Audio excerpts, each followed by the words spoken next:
काम कर रहा है।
ठीक है, तो हम लोग बात कर रहे हैं इस समय एक जस्ट चर्चा कर रहे हैं कि ओसीपी, बीआरडब्ल्यू, पीजीडब्ल्यू, एनबीपीडब्ल्यू, इनके बारे में फिर से एक छोटा सा परिचय मैं दे रहा हूं, ये है क्या और एग्जाम के लिए क्यों इंपॉर्टेंट नहीं है। देखो, मुझे इसी बात के पैसे मिलते हैं कि मुझे क्या नहीं पढ़ना है। मुझे इसी बात के लिए हायर किया जाता है कि क्या नहीं पढ़ना है। ठीक, बाकी किताब में जितनी बातें मुझे पढ़ाने में क्या जाता है, किताब की बातों को आप तक पहुंचा देना है। क्या नहीं पढ़ना है, क्यों नहीं पढ़ना है, बहुत रिस्क है इसमें, बट मैं लेता आ रहा हूं पिछले 15-20 सालों से। ठीक है, ये नहीं पढ़ना आपको। ऑनलाइन बच्चों को बता दूं, अभी क्लास स्टार्ट नहीं हुआ है, कुछ पुराने क्वेश्चन आंसर है जिसपे हम डिस्कस कर रहे हैं। ठीक, तो वो तुरंत लिखना शुरू करेंगे, सर कितना पेज लिखा चुके हैं, कब से क्लास शुरू हुई है। ठीक,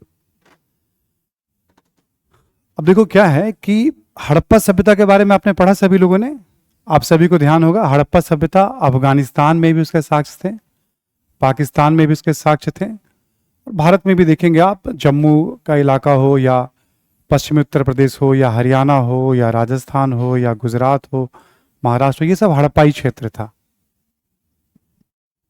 ठीक, अभी आप इतना समझिए, जब हड़प्पा सभ्यता का उदय कैसे हुआ पता नहीं, पतन कैसे हुआ पता नहीं, अनुमान लगाए जाते हैं साक्ष्यों के आधार पर कि ऐसे उदय हुआ होगा, ये सब बता चुका हूं आपको। हड़प्पा सभ्यता के पतन के बाद भारत के अलग अलग हिस्सों में ग्रामीण संस्कृतियां दिखती हैं। हड़प्पाई क्षेत्र में भी दिखती हैं ग्रामीण संस्कृतियां, जहां जहां हड़प्पाई शहर थे उसके आसपास। ठीक, हड़प्पाई क्षेत्र में भी आपको ताम्रपाषाणिक संस्कृति या ग्रामीण संस्कृति दिखती है। उसके लिए भी अलग अलग नाम यूज किए जाते हैं, किताबों में मिलेंगे आपको। उसको हड़प्पोत्तर संस्कृति या उप सिंधु संस्कृति ऐसे कहा जाता है, और उसके लिए अलग अलग नाम यूज किए गए हैं। चांदुरु में अलग नाम है, हड़प्पा में सिमेट्री एच है, जो भी मैंने जिक्र नहीं किया, जबकि स्टडी मटेरियल में वो भी दिया हुआ है, वो भी मेंशन है आपके। देखो, इन सब चीजों के बारे में ना तारतम्यता नहीं है पढ़ने की, अनुसंधान की समस्याएं हैं। तो जो जो साक्ष्य मिलते हैं, जितना मिल पाता है, इतिहासकार उसको बताते हैं कि देखो ऐसा समाज रहा होगा उस समय। ठीक, तो उसके आधार पर नाम दे दिया जाता है। जैसे एक नाम दे दिया गया 1900 ईसा पूर्व के बाद, इस क्षेत्र में जो भी ग्रामीण संस्कृति है उसको हड़प्पोत्तर संस्कृति कह दिया गया या उप सिंधु संस्कृति, ऐसे नाम दे दिया गया। जहां जहां हड़प्पा सभ्यता नहीं थी, खास करके जैसे महाराष्ट्र के जिस इलाके में नहीं था, या मध्य प्रदेश में जहां नहीं है, या राजस्थान में जहां नहीं था, वहां पे कुछ कुछ स्थलों से ग्रामीण संस्कृतियों की जानकारी मिलती है 1900 से 1000 ईसा पूर्व के बीच के। क्योंकि जिस जगह से पहली बार वन मिला तो उसको उसका नाम दे दिया गया। जैसे आहार संस्कृति, मध्य प्रदेश में कायथा संस्कृति, मालवा संस्कृति, गुजरात में जोरवे संस्कृति। हड़प्पाई क्षेत्र में भी ग्रामीण संस्कृति, और ये सब भी ग्रामीण संस्कृति। अब उत्तर प्रदेश, हरियाणा, बिहार, मध्य प्रदेश, बहुत सारे स्थलों पे किसी जगह के नाम पे नहीं, बल्कि बर्तन के नाम पे ग्रामीण संस्कृतियों की पहचान की जाने लगी। ठीक, यूपी, बिहार, हरियाणा, इवन पंजाब, ठीक है, मध्य प्रदेश वगैरह में जगह के नाम पे नहीं बल्कि बर्तन के नाम पे भी कुछ संस्कृतियों की पहचान, क्योंकि जहां जहां वो बर्तन मिलता है वहां तांबे और पत्थर के भी साक्ष्य मिलते हैं, तो ताम्रपासनिक में रख दिया गया।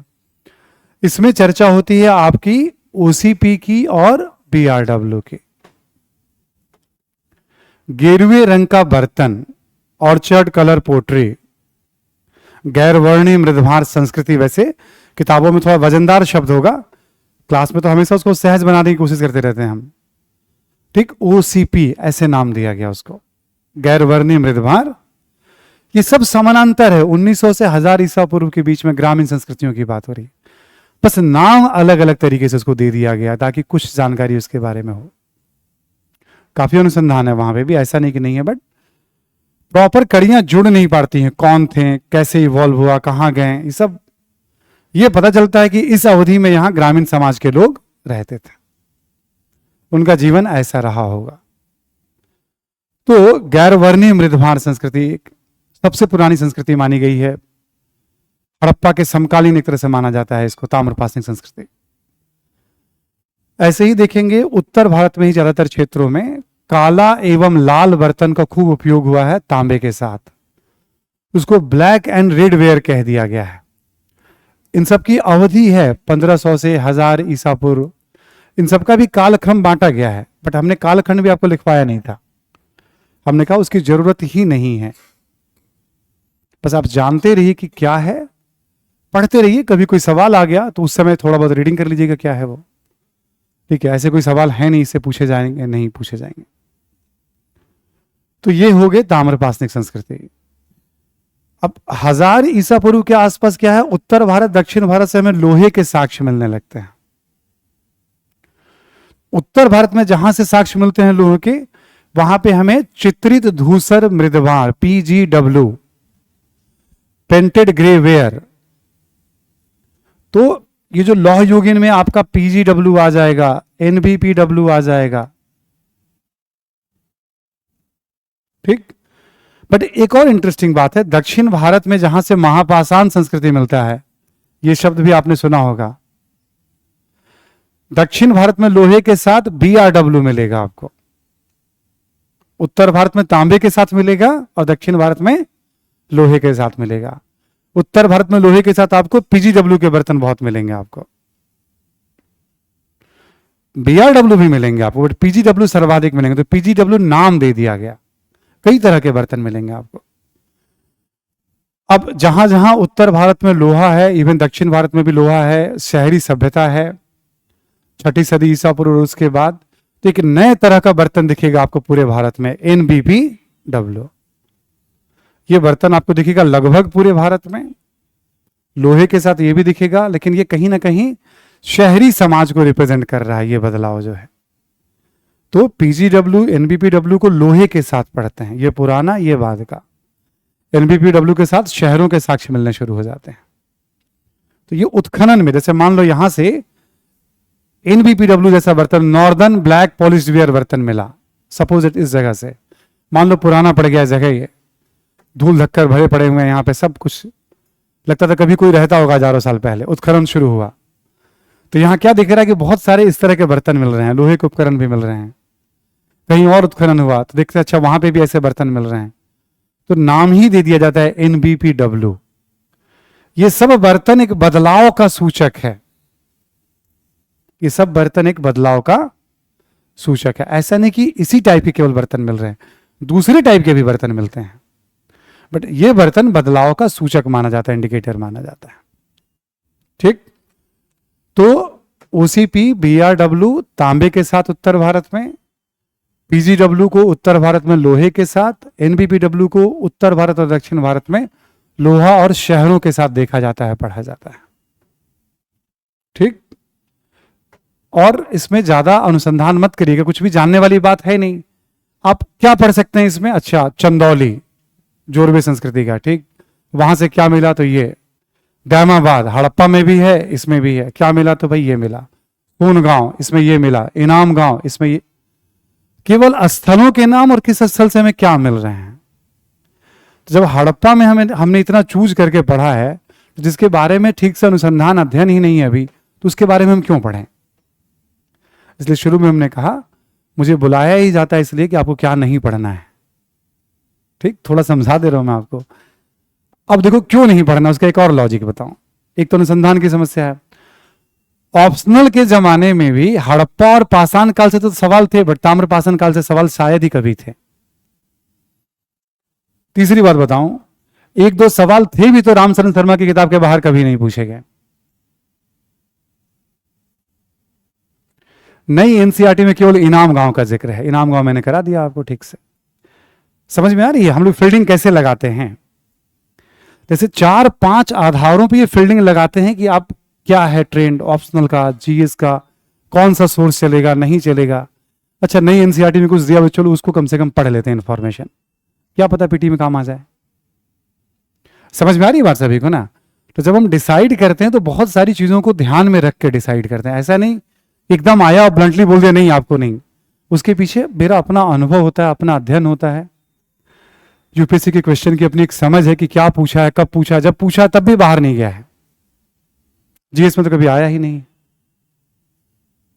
ठीक है, कभी नहीं आया, पहले भी कभी आएगा भी तो बहुत सामान्य तरीके से। कॉन्सेप्ट, शहर नहीं है, गांव है, लिखना नहीं जानते हैं, सुदूर व्यापार नहीं है, इसलिए आपको कॉन्सेप्ट लिखा दिया, क्योंकि एक स्थल पे तो हजारों चीजें, लाखों चीजें मिलती है, कौन याद रख सकता है। कॉन्सेप्ट मिस नहीं होना चाहिए। कभी आ जाए ताम्रपाषाण सांस्कृतिक संदर्भ में विचार कीजिए, वो क्वेश्चन गलत नहीं होना चाहिए, वो एनसीईआरटी से भी सॉल्व हो जाता है। इसलिए आपने देखा होगा वहां हमने 5-6 पॉइंट के कॉन्सेप्ट आपको, कि आइडिया बेस्ड क्वेश्चन हाथ से ना निकल जाए, वो बड़ा इजी होगा। इंफॉर्मेशन का कोई अंत तो है नहीं। क्लियर सभी को। तो ये वाला हिस्सा हमने ऐसे पढ़ाया था, एक बार जस्ट रिकॉल मैंने करवा दिया। सर आप कितना लिखवाते हैं, कहां लिखवाता हूं मैं, ठीक।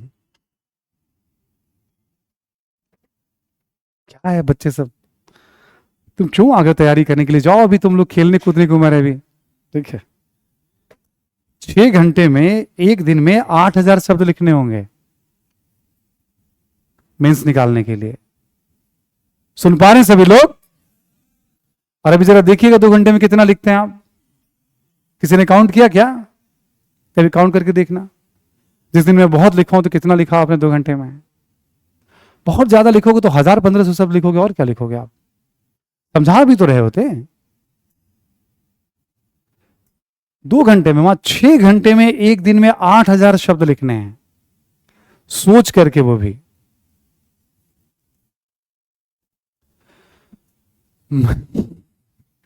मन में किसी भी तरह का ना, ये सब दिमाग से निकाल दो एकदम। आप जहां हो बाकी लोग भी वही है। आज से जो 2 साल पहले से पढ़ रहे हैं, थोड़ा अच्छी स्थिति में अपने आप को पाएंगे, लगातार पढ़ रहे हैं तो थोड़ा कॉन्फिडेंस अलग होता है। आपसे डिफरेंट वो लोग नहीं है जो आगे एग्जाम में अच्छा करने वाले हैं, जो क्वालिफाई कर गए, सब पढ़ के उस अवस्था को प्राप्त करते हैं। ऐसा नहीं होता कि कुछ वो अलग से उनको आशीर्वाद मिल गया है, समोसा खा के आए हैं हरी चटनी के साथ, ठीक है, और उनको आशीर्वाद मिल गया कि जाओ जाओ तुम बहुत अच्छा। ऐसा कुछ नहीं होता। अंतर यह है कि आपको थोड़ी लिखने विखने की आदत रही है स्कूल कॉलेज में, थोड़ा सा एडवांटेज है आपको। एडवांटेज कुछ महीनों के लिए, जब तक आपका साथी लिखना ना शुरू कर दे, वो भी लिखेगा, वो भी उस लेवल पे आ जाता है। इस एग्जाम में अच्छा वही करते हैं जिनमें जबरदस्त पैशन और जुनून होता है बनने का, और थोड़ा मार्गदर्शन का रोल है, टाइम बच जाता है मार्गदर्शन से। आजकल एक नया कल्चर कभी कभी देखेंगे आप बच्चों का कि नहीं हमने कहीं से कोचिंग नहीं ली, क्योंकि हर कोचिंग अब यूट्यूब पे और टेलीग्राम पे उपलब्ध है। व्यक्तिगत तौर पे मैं कई बच्चों को जानता हूं जिन्होंने क्लासेस इनरोलमेंट के बिना ली है, क्योंकि आपका समय बच जाता है ना। अब अचानक से किसी को वर्ल्ड हिस्ट्री का प्लान करना हो, कैसे कर लेगा प्लान, इतना ज्ञानी कैसे हो गया भाई। कोई मैथ पढ़ के आ रहा है, वर्ल्ड हिस्ट्री का प्लान, कहीं ना कहीं से तो वो हिंट लेगा ना, गाइडेंस लेगा, क्या पढ़ें, कैसे पढ़ें, कितना पढ़ें। ये तो हो ही नहीं सकता ना। मुझे ही पढ़ना हो मान लो मैथ, तो किसी से सीखूंगा ना, पूछूंगा जरा बताओ, जितना मेरी बुद्धि काम करी उतना मैं करूंगा। तो सफलता के लिए 2 ही चीजों की जरूरत है। पहला और सबसे महत्वपूर्ण आपका जुनून, कि आप क्यों बनना चाहते हैं, सब कुछ आपसे हो जाएगा। दूसरा है मार्गदर्शन, मार्गदर्शन से समय बचता है, कम समय में आप अधिक से अधिक चीजों को करेंगे, बट करना तो आप ही को है, ठीक। तीसरा, एक छोटा मोटा पारिवारिक सपोर्ट का भी रोल होता है ना, कि बहुत सारे परिवार वगैरह में देखोगे आप आर्थिक दबाव वगैरह भी आ जाते हैं, उसका भी छोटा मोटा एक रोल होता है बड़ा रोल भी हो सकता है कभी आर्थिक दबाव का, बट वो हैंडल करना होगा। ठीक है, आर्थिक दबाव में तैयारी नहीं हो पाएगी। हाँ, एक और सवाल है हमारे पास, किसी प्रश्न का निष्कर्ष कैसे लिखें। ठीक, इस प्रश्न को शनिवार को उठाइएगा आप एक बार, है ना। सैटरडे को हम लोग अच्छे से बात कर लेंगे, इंट्रोडक्शन कंक्लूजन जितना बात करना होगा, है ना, क्योंकि फिर क्लास के बाद थोड़ा मैं रुक जाऊंगा उस दिन में, और भी कुछ समझना हो तो आप पूछ लीजिएगा मुझसे। ठीक है, आइए हम लोग चलते हैं अब एक प्राचीन भारत में साहित्य, बहुत इंपॉर्टेंट टॉपिक है मेंस के लिए। ठीक,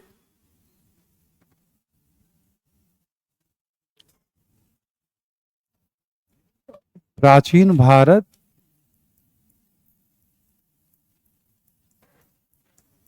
साहित्यिक स्रोत।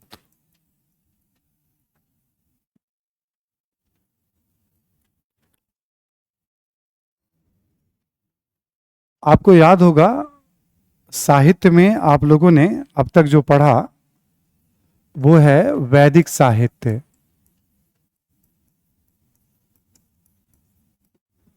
ध्यान है सभी को, वैदिक साहित्य, वेद, ब्राह्मण, आरण्यक, उपनिषद। ठीक, फिर आपको ध्यान होगा वेदांग साहित्य, शिक्षा, कल्प, व्याकरण, निरुक्त, छंद, ज्योतिष। कल्प 3 हिस्सों में बढ़ गया था, स्रोत, गृह और धर्म, सबके बारे में सब याद रखना है। ठीक, जब वेदांग साहित्य पढ़ रहे थे यहीं पे आपको ध्यान होगा बौद्ध साहित्य और जैन साहित्य में बहुत कम नाम लिया था, क्योंकि इतिहास निर्माण धर्म के दृष्टिकोण से बहुत उपयोगी है, वो इतिहास निर्माण में ज्यादा उपयोग नहीं करते हैं, बौद्ध साहित्य का ज्यादा उपयोग करते हैं, और ब्राह्मण या हिंदू साहित्य का ज्यादा उपयोग करते हैं, उतना इतिहास निर्माण में नहीं। तो उसी हिसाब से हमने नाम भी लिया, आगम, अंग, उपांग, ऐसे करके हमने थोड़ा परसिस्ट पर्वन, कल्पसूत्र वगैरह के नाम लिखवा दिए थे आप। ठीक, तो ये तो हमने पढ़ा था अगले काल में, बुद्ध काल में, ये हमने पढ़ा था वैदिक काल में। फिर आपको याद होगा मौर्य काल, कौन कौन से साहित्य हो सकते हैं, चाहे कौटिल्य हो, मेगास्थनीज हो, कालिदास की रचनाएं हो, विशाख दत्त की रचनाएं, सबका नाम हमने लिखवा दिया था पुराण वगैरह के बारे में।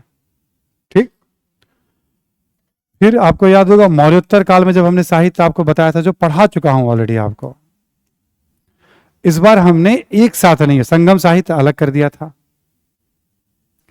कनिष्क है तो उसके दरबार में अश्वघोष है तो बुद्ध चरित्र और सौंदरानंद, चरक है तो चरक संहिता, नागार्जुन है तो मध्यम कारिका, राजा मिलिंद है तो नागसेन तो मिलिंद प्रश्न, मिलिंद पहियों। इस बार आपने देखा होगा हमने साहित्य को अलग अलग, सातवाहन शासक हाल है तो गाथा सप्तशती मान लीजिए। ठीक है, ऐसे करके तो जो भी 8-10 साहित्य हैं, शुंग हैं तो आपको याद होगा पतंजलि का महाभाष्य और पाणिनि की अष्टाध्यायी। देखोगे 10-12 किताबों का नाम हमने यहां भी आपको बताया था, बट वो अलग अलग टॉपिक के साथ बताया था। ठीक, फिर गुप्त काल में एक साथ आपने देखा होगा पूरे साहित्य का नाम, रामायण, महाभारत, पुराण, स्मृतियां, बुद्ध घोष के बारे में, कालिदास के बारे में, आर्यभट्ट और वराह मिहिर के बारे में, और वाघ भट्ट का अष्टांग हृदय। ठीक, एक साथ इतने नाम मैंने वहां पे आपको बता दिए थे, लिखवा दिए थे, है ना।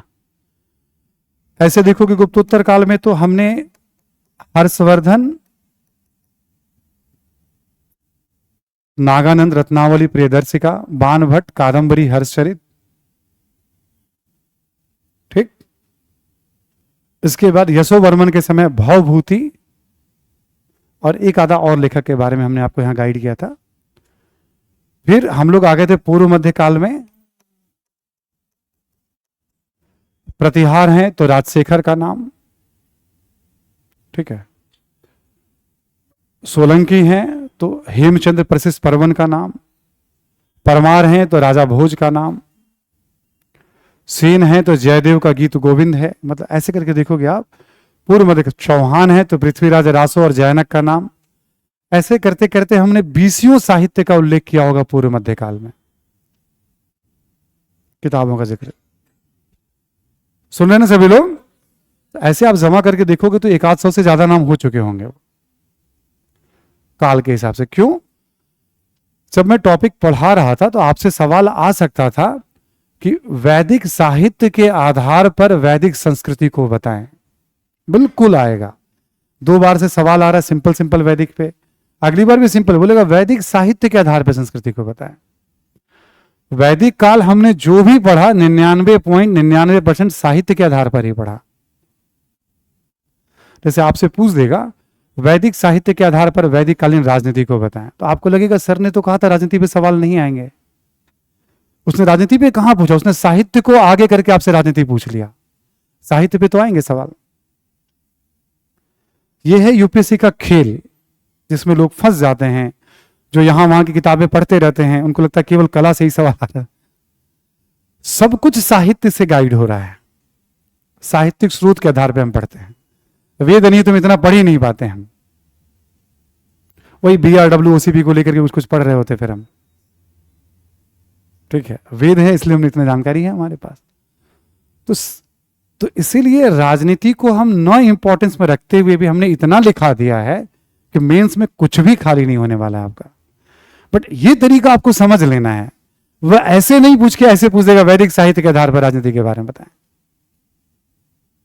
वैदिक राजनीति के बारे में बताएं। तो ऋग्वैदिक उत्तर वैदिक राजनीति आप बता दीजिए। आप वैदिक साहित्य का इंट्रोडक्शन दे दिया आपने, बता दिया। आपसे पूछ सकता है कि बौद्ध साहित्य जो है इतिहास को समझने में किस सीमा तक उपयोगी है, कितना उपयोगी है। जब भी इतिहास वर्ड आएगा तो राजनीतिक इतिहास को समझने में, आर्थिक इतिहास को समझने में, सामाजिक इतिहास को समझने में और सांस्कृतिक। बौद्ध साहित्य से राजनीति के बारे में क्या पता चलता है, कोई एक उदाहरण तो 16 महाजन पर। समाज के बारे में क्या पता चलता है, तो वर्ण व्यवस्था, जाति प्रथा, सब बता दिया। अर्थव्यवस्था के बारे में क्या पता चलता है, सिक्कों के बारे में, व्यापार के बारे में, शिल्प के बारे में बता दिया हमें। धर्म के बारे में तो सब पता चलता है, बुद्ध के बारे में इतना कुछ आपने पढ़ा है। एक बार के लिए आप भी चौंक जाएंगे कि बौद्ध साहित्य के आधार पर आप कैसे राइटिंग करें। आपने जो पढ़ा वो बौद्ध साहित्य के आधार पर, सब के आधार पर पढ़ा, बौद्ध के आधार पर भी पढ़ा आपने। हमने शुरू कर दिया आपको बताना। जो बहुत अच्छे स्टैंडर्ड वाले सवाल होंगे वो इसी तरह के सवाल होंगे। बौद्ध साहित्य का क्या महत्व है, आपने देखा होगा। बौद्ध धर्म का क्या महत्व है, बहुत सिस्टमेटिक तरीके से मैंने लिखाया था आपको। हमने कहा था फॉर्मूला लिखा रहा हूं, उत्तर नहीं। डायरेक्शन दे रहा हूं, उत्तर नहीं है। फॉर्मूला को पकड़े रहिएगा आप, उस फॉर्मूला को लगा दीजिए। बौद्ध साहित्य से सबके बारे में कुछ ना कुछ पता, जो लिखना है सब कॉपी में आ गया। बस जब कोई सवाल घुमा के पूछा जाए, जैसे साहित्य वाले सवाल स्तरीय पूछे जाते हैं, ऑप्शनल वगैरह में भी लोग रोते हैं। कोई भी किताब आप देखोगे ना तो साहित्य से किताब प्राचीन भारत की शुरुआत होती है। बट हमने क्या कहा, जैसे कोई भी नोट्स वगैरह भी देखोगे आप, किताब देखोगे आप, सोर्स पहले पढ़िए आप। हम लोग क्या करते हैं, जैसे मैंने मेथड क्या बनाना कि नहीं, पहले आप पढ़ते चले जाइए आराम से, आप लास्ट पे सम अप करिए आप उसको। जब आपके पास जानकारी होती है तो बात को तेजी से समझ सकते हैं। शुरू में जानकारी है ही नहीं और साहित्य में हम पढ़े जा रहे हैं, 5-10 घंटे हम गर्जना किए जा रहे हैं, साहित्य ऐसा साहित्य वैसा, आप कहीं कनेक्ट नहीं कर पाएंगे। अभी मैं एक भी लाइन बोलूंगा ना तो आप जोड़ लेंगे मैं क्या कह रहा हूं। जब तक आप कनेक्ट नहीं करेंगे तो उस पढ़ने का कोई फायदा नहीं है। ठीक, जब तक आप कनेक्ट नहीं करेंगे तो उस पढ़ने का कोई यूज तो निकला नहीं हमारे लिए। ऑप्शनल में 12 यूनिट है, 3 यूनिट साहित्य पे है। ठीक, पढ़ने की जरूरत नहीं पड़ती यदि बुद्धि से पढ़ा जाए तो। पता चला लोग उसमें 20 घंटा खराब कर चुके होते हैं। केवल समझ में आ जाए कि हम जो भी पढ़ रहे हैं वो साहित्य के आधार पर ही पढ़ रहे हैं, अलग से पढ़ने की जरूरत, बस उसको कैसे उपयोग करना है इस बात को समझें। कभी आप में से किसी का ऑप्शनल तो रहेगा ही रहेगा, कभी आप देखिएगा जो लोग पढ़ाते आ रहे हैं 10, 5, 20 वर्षों से, पता चला वो 15-20 घंटा दिए जा रहे हैं साहित्य पे। काहे दिए जा रहे हैं? सिंपली पढ़ा दीजिए, साहित्य का इस्तेमाल हो जाएगा उसमें। इतना बकैती करने की जरूरत ही नहीं उसमें।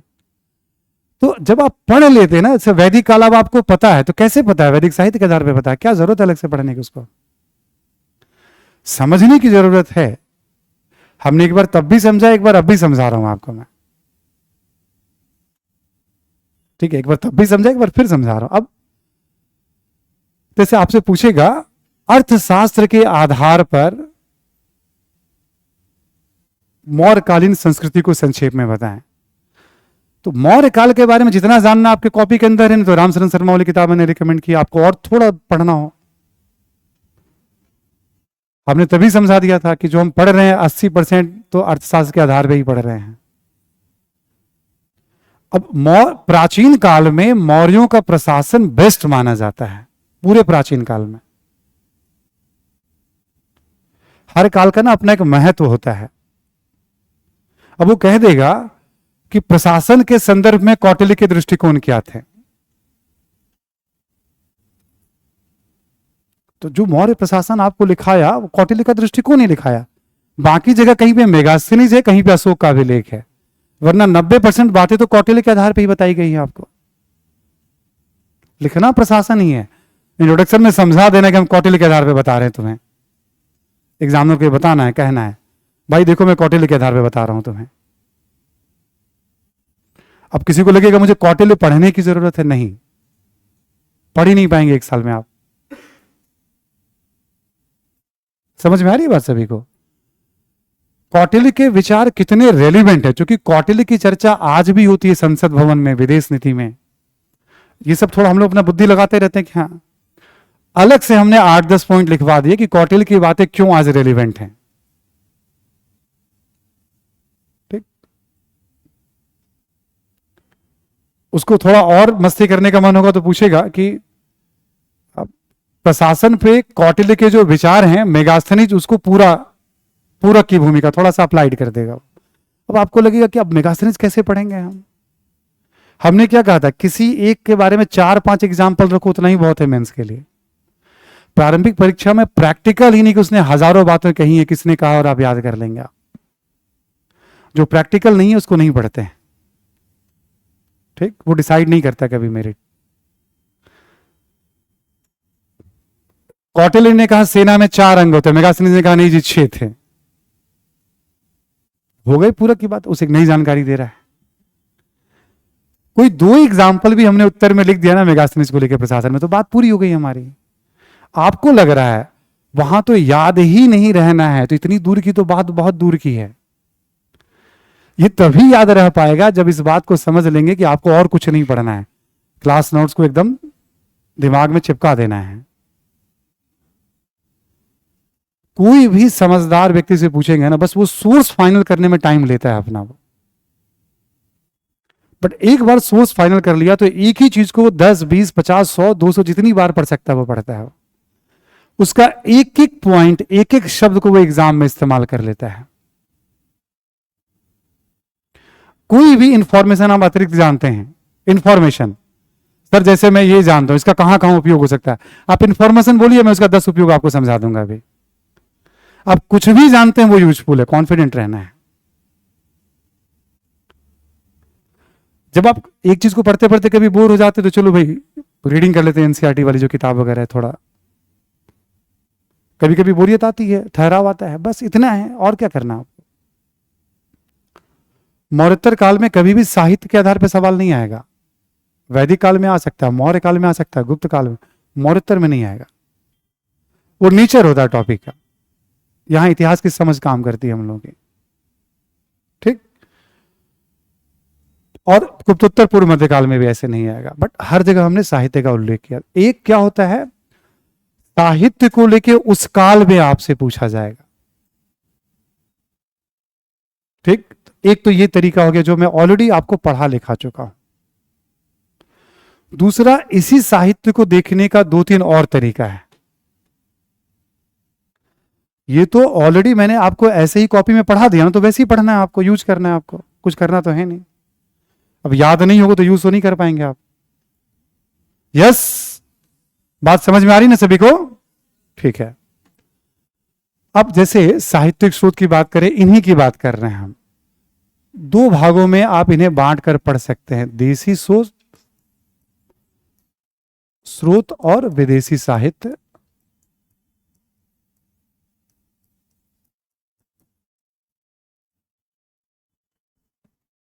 ये एक वर्गीकरण है, नॉर्मल, हर किताब में मिल जाएगा आपको। देसी में देखेंगे आप, इसको भी दो हिस्सों में बांट दिया जाता है, धार्मिक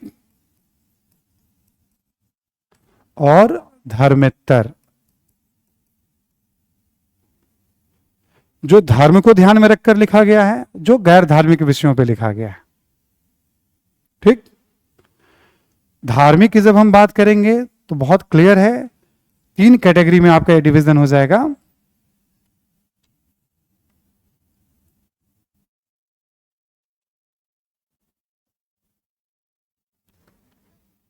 एक हो जाएगा आपका बौद्ध, ब्राह्मण, ब्राह्मण या हिंदू कह लीजिए आप इसको। एक हो जाएगा आपका बौद्ध और एक हो जाएगा आपका जैन। ठीक है। अब ब्राह्मण साहित्य में वैदिक साहित्य, वेदांग साहित्य और गुप्त काल में जो साहित्य मैंने बताया था आपको, रामायण, महाभारत, पुराण, स्मृति। ठीक। अब जैसे मान लो प्राचीन भारतीय इतिहास को समझने में ब्राह्मण साहित्य की उपयोगिता या हिंदू धर्म से संबंधित साहित्य, पहले ये तो पता हो हिंदू धर्म से संबंधित कौन कौन से साहित्य हैं। ठीक। वैदिक साहित्य आपको पता है ही, वेदांग के बारे में पता है ही आपको, जो यहां दो चार नाम लिखवाएं, और गुप्त काल में रामायण, महाभारत, पुराण, स्मृतियों के बारे में लिखवा रखा है आपको। ये क्या होंगे? ब्राह्मण साहित्य, हिंदू साहित्य। अब आपसे ऐसे पूछ देगा जनरल सवाल, जो हिंदू धर्म से संबंधित साहित्य है, प्राचीन भारतीय इतिहास को समझने में किस सीमा तक उपयोगी? अब टॉपिक वाली बात नहीं रही, पूरा प्राचीन भारत आ गया। खाका तो एकदम क्लियर है आपका, यहां और यहां और यहां तो डायरेक्ट पढ़ा है हमने। वो आपसे नहीं कहने कि हड़प्पा के बारे में बताओ, मौर्य काल, मतलब मौर्यों के बारे में भी पुराण से जानकारी मिलती है, विष्णु पुराण से वंशावली का पता चलता है। इतना हमसे नहीं पूछ रहा, वो सिंपल पूछ रहा है। क्वेश्चन में लिखवा नहीं रहा हूं, आपको मन करे दोबारा इस क्लास को फिर से आप सुन लीजिएगा। क्या चल रहा है इधर? दिव्या दी कितना लिखवाए हैं सर? अरे कुछ नहीं लिखवा रहा हूं, ध्यान दो सब तुम लोग, ठीक है? आप बात समझ में आ रही सभी को? अब आपसे कहा जाए प्राचीन भारतीय इतिहास को समझने में ब्राह्मण साहित्य किस सीमा तक उपयोगी है, तो सबसे पहले ब्राह्मण साहित्य से प्राचीन भारतीय इतिहास के बारे में क्या पता चलता है? आपके पास दो तरीका है, आप या तो कालखंड वाइज बता दें, ठीक, और खूब अच्छी पकड़ है तो राजनीतिक इतिहास पे क्या पता चलता है, आर्थिक इतिहास पे क्या पता चलता है, सामाजिक इतिहास, सब में कम से कम एक एक दो एग्जाम्पल, एक भी चलेगा, 4 एग्जाम्पल भी काफी है। अब सोचो ना, पूरा वैदिक कालीन राजनीति में आपने इतना पढ़ा, कोई एक एग्जाम्पल दे दो, उसमें से 2 एग्जाम्पल दे दो। देखो पहले आप चढ़ना शुरू करो, जब आपकी दृष्टि साफ होगी ना तो खूब उसको उठापटक करना सीख जाओगे। मैं इसमें बहुत तरह की बातें बता सकता हूं आपको भी, जितनी जानकारी मैंने आपको दी उसी के आधार पे। बस आप डायरेक्शन को पकड़ लिया करो, अच्छा इस डायरेक्शन में चलना है, यही बहुत होता है एग्जाम के लिए। ठीक। एक तरीका हो गया काल वाइज, हमने बता दिया कि वैदिक काल के बारे में ये पता चलता है, बुद्ध काल के बारे में ये पता चलता है, मौर्य काल के बारे में हमने दो एक एग्जाम्पल हर काल के बारे में लिख दिया जो पता चलता है हमें, हो गया। जब भी आ जाए किस सीमा तक उपयोगी है, यानी वो अपने आप में कंप्लीट नहीं है, हमें दूसरे साहित्य का भी, पुरातत्व का भी अध्ययन करना पड़ता है जानने के लिए, प्लस हर साहित्य की अपनी सीमाएं हैं, उसको भी हमें ध्यान में रखना होता है। ये मेथड समझ में आ गया सभी को? ये एक मेथड हो सकता है पूछने का। तो जब ब्राह्मण हो सकता है तो बौद्ध क्यों नहीं हो सकता है, जो थोड़ी देर पहले मैंने बताया।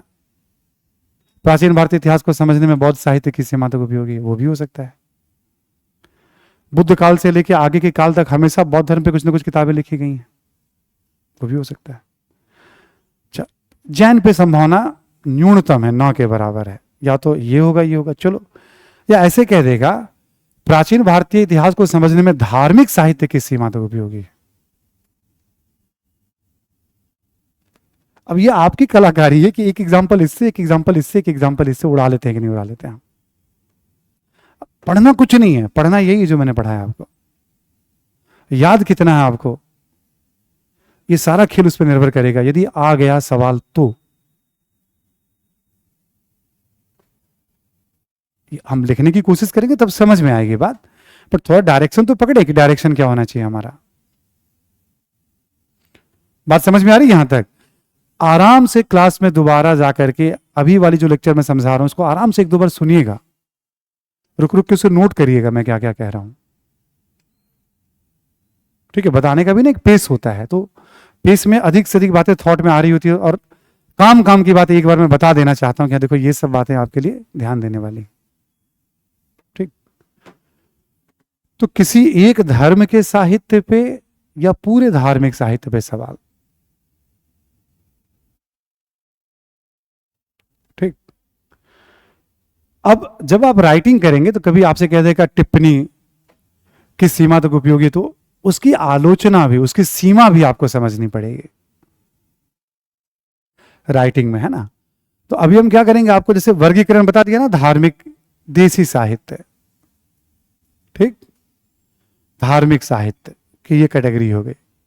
अब ऑलरेडी तीनों के बारे में आप जान रहे हैं, तरीका हमने बता दिया। धार्मिक साहित्य की आलोचनाएं किन किन आधारों पे होती है, ठीक। अब इसमें यहां लिख लें आप, धार्मिक साहित्य की आलोचना, कुछ पॉइंट आपको मैं लिखवा देता हूं। या सीमाएं, सीमा का मतलब अधूरापन,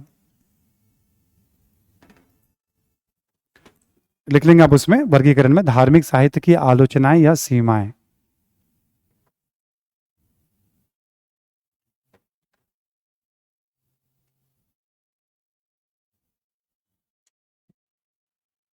ठीक है, पहला पॉइंट लिख लें आप, धार्मिक उद्देश्य से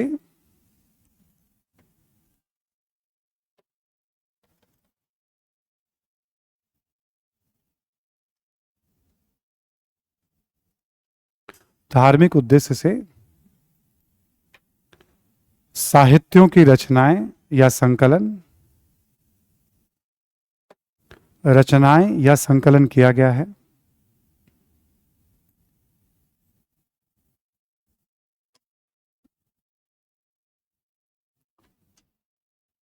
संकलन किया गया है, इसमें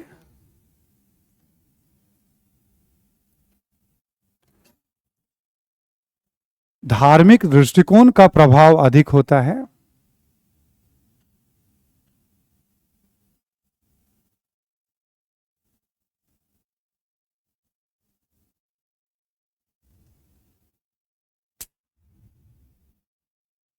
ठीक है, कोई भी धार्मिक साहित्य तो उसी धर्म के बारे में, ठीक, तो वो दृष्टिकोण ज्यादा होगा, उसमें पूर्वाग्रह, झुकाव ज्यादा होगा उस धर्म के बारे में।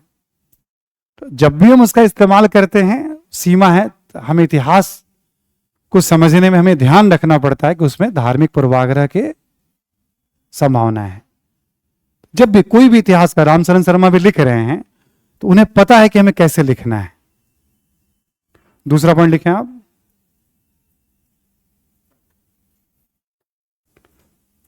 लिखें आप कि साहित्य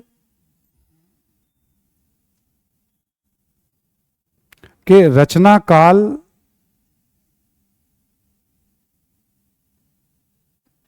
का निर्धारण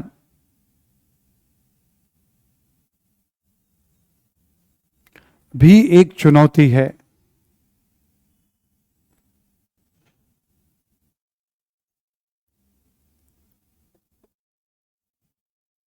ठीक है, अब जैसे वेदों का संकलन कब हुआ, वेद बताता तो 1500 ईसा पूर्व के बारे में, बट संकलन कब हुआ ये बड़ी चुनौती है। अब मान लो मौखिक परंपरा में वेद चलता रहा 1500, 1600, 1700 साल तक, तो बाद की चीजें भी तो उसमें जुड़ती चली गई होंगी ना वेद में। हम कैसे मान ले कि नहीं ये उसी काल के बारे में जानकारी है? जब हम इसको इतिहास में उपयोग करते हैं तो इन सब सीमाओं का ध्यान में रखते हैं, चुनौतियों को ध्यान में, तो रचना काल का निर्धारण एक बड़ी चुनौती हो जाता है। किसी भी किताब को देखोगे आप, ठीक, अगला पॉइंट लिखें आप, लिखें इन पुस्तकों में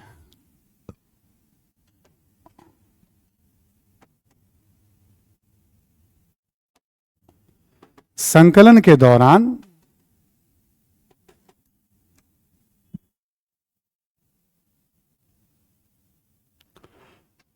बाद की घटनाओं या संस्कृतियों को भी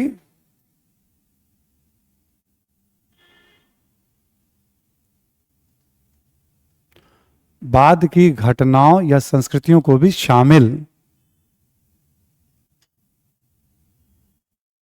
किया गया है।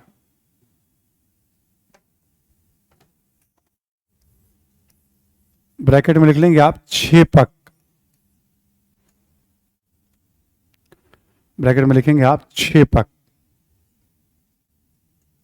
ठीक है। हाँ, इसी को, इसके लिए किताबों में एक शब्द यूज होता है क्षेपक। जितने भी साहित्य है ना, सब में क्षेपक की संभावना है, यानी बाद की चीजें भी उसमें शामिल। तो जब भी लेखक इस्तेमाल करता है उस किताब को, इसका वो ध्यान रखता है। ठीक, अगला पॉइंट लिखें, लिखें प्रायः धर्म ग्रंथ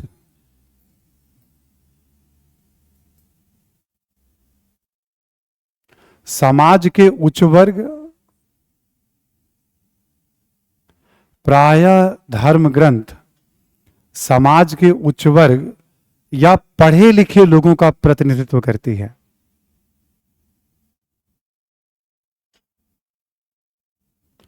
पढ़े लिखे लोगों का प्रतिनिधित्व करती है।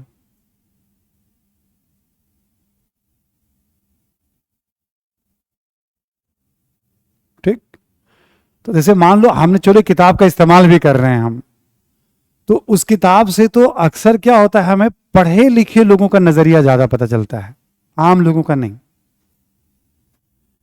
इतिहास की किताब जब हम पढ़ते हैं तो ये भी बड़ी समस्या होती है, लेखक अपनी बुद्धि का इस्तेमाल कर रहा होता है बताने के लिए आम लोगों का जीवन कैसा रहा होगा। पढ़े लिखे लोगों को ही तो रिप्रेजेंट करेगा ना किताब जो है। नेक्स्ट लिखें आप,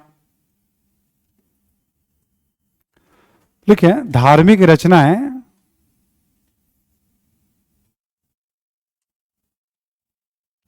धार्मिक रचनाएं भारत के कुछ क्षेत्रों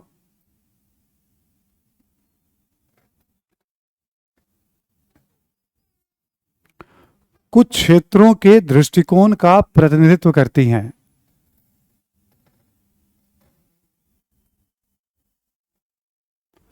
कुछ क्षेत्रों के दृष्टिकोण का प्रतिनिधित्व करती है, ना कि समस्त भारत का।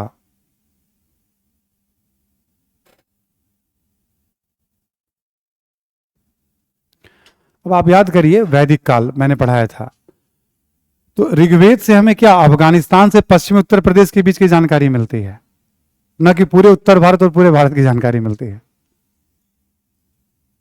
ठीक, उत्तर वैदिक साहित्य से क्या उत्तर भारत बिहार तक की जानकारी मिलती है हमें, अफगानिस्तान से लेकर, ठीक है, हमें वहां तक। तो कोई भी रचना, मान लो पुराण है, तो ऐसा नहीं है रामायण कि पूरे भारत को रिप्रेजेंट कर रहा है, ऐसी कोई रचना आपको। तो जब भी हम इनका इस्तेमाल करते हैं ना इतिहास को समझने में, इन सब चुनौतियों का, सीमाओं का, आलोचनाओं का हमें ध्यान।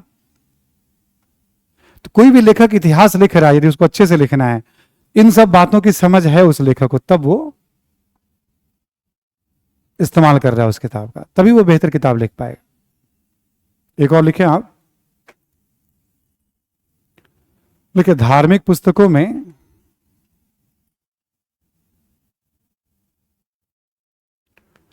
काल क्रम को विशेष महत्व नहीं दिया गया है।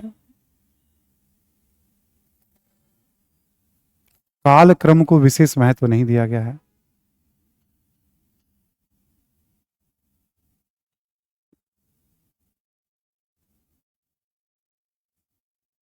ठीक, जैसे वेद लिखा जा रहा तो कालक्रम से नहीं लिखी, पहले कौन भरत, वो बता रहे हैं मंत्रों के शैली में। यानी उनका मकसद इतिहास लिखना नहीं है, उनका मकसद कुछ और है, अपने मकसद में सफल है। लेकिन जब हम इतिहास के दृष्टिकोण से देखते हैं तो ये सब हमें समस्याएं दिखाई, ठीक, कालक्रम आपको नहीं मिलने वाले उसमें। अच्छा, इतिहास का आधार होता है कालक्रम, कालक्रम के बिना इतिहास को समझने में कठिनाई होती है। राजतरंगिणी को प्रथम ऐतिहासिक पुस्तक क्यों कहा जाता है? नाम सुना है ना राजतरंगिणी के बारे में? कश्मीर में 3 राजवंश के बारे में बताया था। कौन से तीनों राजवंश थे? कारकोट, उत्पल और लोहार। किस वंश के शासनकाल में था कलहन? लोहार वंश के था। शासक कौन थे? जय सिंह। Very good. उसको प्रथम ऐतिहासिक ग्रंथ क्यों? उस ग्रंथ में लिखा हुआ है कि कलहन जो लिख रहा है तो उस किताब के लिए किन किन स्रोतों का वो इस्तेमाल कर रहा है। किसी भी धार्मिक ग्रंथ में ये नहीं लिखा होता है कि वो जो बात लिखी जा रही है किन स्रोतों के आधार पर लिखी जा रही है, क्योंकि वो ईश्वरीय ज्ञान है। तो वहां लिखा हुआ है किन स्रोतों का इस्तेमाल किया गया, नंबर 1। फिर उसमें कालक्रम को ध्यान में रख करके किताब की रचना। उसके पहले जितनी भी किताब भारत में पाई गई हैं, कालक्रम मिलेगा आपको थोड़ा बहुत, ऐसा नहीं कि नहीं मिलेगा। कालगणना का हमारा अपना स्टाइल रहा है, ठीक है, लेकिन ये दोनों बातें आपको प्रमुखता से नहीं मिलने वाली हैं। न स्रोत का उल्लेख मिलेगा आपको प्रमुखता से और न ही कालक्रम को महत्व। इन दोनों बातों को कलहन ने महत्व दिया, इसलिए कलहन की राजतरंगिणी को भारत के प्रथम ऐतिहासिक, ठीक, कहा जाता है। क्लियर? तो अब जैसे मान लो आपसे कभी सवाल पूछ ले कि भाई वैदिक साहित्य के आधार पर, ठीक है, वैदिक कालीन सामाजिक धार्मिक जीवन पर टिप्पणी करें, ठीक, आपसे पूछ ले भाई उस पर टिप्पणी करें, यानी आप अपने विचार, तो आप इसमें से कुछ बातों को आप लिख सकते हैं उत्तर लिखने के दौरान। सामाजिक धार्मिक जीवन जीने बताने के बाद इसमें से 2-4 पॉइंट सब निकाल के बता सकते हैं। हालांकि ये सब पता तो चलता, लेकिन हमें इन सीमाओं का भी ध्यान, ठीक है, समझ में आ रही बात? जैसे आपसे कहा जाए वैदिक साहित्य के आधार पर उस काल के सामाजिक धार्मिक जीवन पर टिप्पणी करें, तो जो आपने सामाजिक धार्मिक जीवन जीना है, आपने बताना है, बता दिया आपने। इनमें से आलोचनाओं में से भी कुछ बातों को लिख करके आप निष्कर्ष में अपनी बातों को, तब आंसर ज्यादा अच्छा लगेगा पढ़ने में एग्जामिनर को। इसका बहुत इस्तेमाल होने वाला है राइटिंग में, यदि टफ सवाल पूछे गए तो। ठीक, हमने क्या किया, एक ही साथ आलोचना कर दी, केवल वेद की नहीं, केवल वेदांग की नहीं, रामायण महाभारत पुराण की नहीं, बौद्ध साहित्य की भी एक ही साथ हमने एक पॉइंट कॉमन सा बना लिया। अलग अलग पढ़ेंगे तो फंसे रहेंगे उसमें, एक साथ हमने पॉइंट्स कर लिया तो आसानी से उसको हम प्रेजेंट कर ले जाएंगे। ठीक, ये हो गई आपकी धार्मिक साहित्य की सीमाएं। तो धार्मिक साहित्य में कभी भी कोई सवाल हो, उत्तर आप लिखिए, इतिहास में क्या भूमिका है, उसमें आलोचना की जरूरत हो, सीमा की जरूरत हो, तो इसमें से जितना पॉइंट्स आपको इच्छा करे उठा करके वहां प्रेजेंट आंसर में कर दीजिएगा। ठीक है, ऐसे ही हम चलते हैं धर्मेत्तर साहित्य पे। धर्मेत्तर साहित्य भी हम लोग पढ़ चुके हैं। देखो यहां पे कुछ खास नहीं है, यहां पे भी कुछ खास नहीं है, बट फिर भी मैं बता दूं आपको, पाणिनि का नाम सुना है ना? अष्टाध्यायी को धर्म से भी जोड़ा जाता है, धर्मेत्तर में भी उसको रख लिया जाता है जब हम बात करते हैं। ठीक, और मौर्य काल में आपको बहुत सारे मिल जाएंगे, जैसे कौटिल्य मिल जाएंगे आपको, बहुत फेमस की बात करें, विशाख दत्त हैं इत्यादि मान लीजिए। ठीक, मौर्योत्तर काल में भी आपको रचनाएं मिल जाएंगी जो धर्म से इतर है, जैसे संगम साहित्य।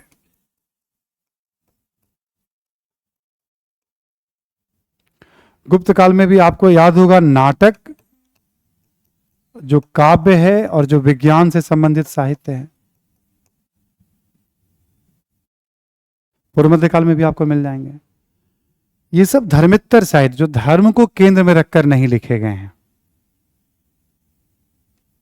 ठीक है, समझ में आ रही बात? जो धर्म को केंद्र में रखकर, जैसे पृथ्वीराज रासो धार्मिक नहीं है, पृथ्वीराज विजय धार्मिक नहीं है, बिल्हन का विक्रमादेव चरित धार्मिक नहीं है, हर्ष चरित धार्मिक नहीं है, कादंबरी धार्मिक नहीं है, नागानंद रत्नावली प्रियदर्शी का धार्मिक नहीं है। वो सब साहित्य जो है आप देखोगे वो सब धर्मेत्तर साहित्य की श्रेणी में जाते हैं। जितने आपके वैज्ञानिक साहित्य वगैरह होंगे सब धर्मेत्तर वाले, धर्म के उद्देश्य से नहीं लिखे गए कभी। क्योंकि भारत में जितनी भी किताबें सब में धर्मेत्तर वर्ड खूब चलता है। कभी आपसे कह देगा प्राचीन भारतीय इतिहास को समझने में धर्मेत्तर साहित्य की उपयोगिता बताइए। पहले ये तो पता हो धर्मेत्तर साहित्य कौन है, उपयोगिता तो ऑलरेडी पढ़ ली है आपने। आलोचनात्मक योगदान पूछ देगा तो आलोचना तो अभी तैयार रहेगा। योगदान किताब बता दीजिए, योगदान बता दीजिए, आलोचना कर दीजिए। लिखना तो बहुत सिंपल है, सिस्टम का काम है। समझ में आ रही बात ये सभी को? धर्मेत्तर साहित्य ये है भाई, इसका योगदान जो जो बातें आपको याद हैं जिस काल के बारे में, दो चार बातें लिख दी। आलोचना अब कुछ नहीं करना है, जो इसकी आलोचना है वो भी इसकी, बस पहला पॉइंट छोड़ के बाकी सब इसकी आलोचना भी हो जाएगी।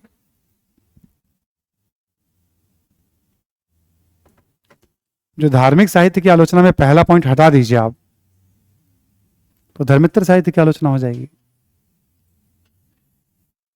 जरा एक बार कॉपी दीजिएगा, दे दो लाओ, तुम्हारी कॉपी का इस्तेमाल किया जाए। देखो धार्मिक साहित्य की आलोचना में कौन कौन से पॉइंट्स मैंने बताए। पहला पॉइंट, धार्मिक उद्देश्य से साहित्य की रचना। ठीक, ये वाला पॉइंट हमें धर्मेत्तर साहित्य में नहीं लेना है ना, क्योंकि धर्मेत्तर साहित्य तो धार्मिक उद्देश्य से नहीं लिखा गया ना। ठीक, तो पहला पॉइंट नहीं यूज होगा। साहित्य के रचना काल का निर्धारण एक चुनौती है, धर्मेत्तर साहित्य में है बड़ी चुनौती। दूसरा पॉइंट जो है वो धर्मेत्तर साहित्य पे भी लागू। बात समझ में आ रही सभी को ना? आपको अलग से कुछ नहीं करना है, जो हमने लिखा उसमें पहले पॉइंट को हटा के बाकी सारे पॉइंट वहां जरूरत पड़ने पे इस्तेमाल होगा, जरूरत पड़ सकता है। तीसरा पॉइंट देखें आप, इन पुस्तकों के संकलन के दौरान बाद की घटना और संस्कृतियों को भी इसमें शामिल यानी छेपक मिलता है, ये भी सच है। ठीक। चौथा, धर्म ग्रंथ समाज के उच्च वर्ग या पढ़े लिखे लोगों का, यहां धर्म हटा दीजिएगा। धर्मेत्तर साहित्य भी प्रायः समाज के उच्च वर्ग या पढ़े लिखे लोगों को रिप्रेजेंट, सेम कॉन्सेप्ट है। पांचवा, धार्मिक रचनाएं वर्ड हटा दीजिएगा, किसी क्षेत्र के लिए लिखी जा रही है ना, पूरे भारत के लिए थोड़ी लिखी जा रही है, वो सेम है।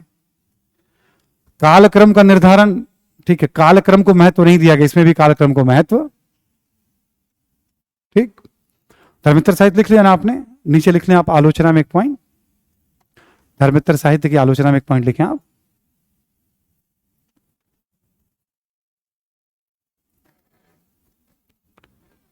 धर्मेत्तर साहित्य की आलोचना में एक पॉइंट लिखें आप,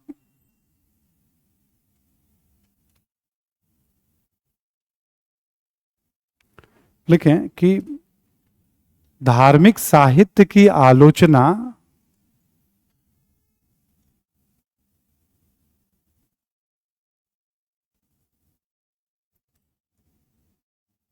के प्रथम बिंदु को छोड़कर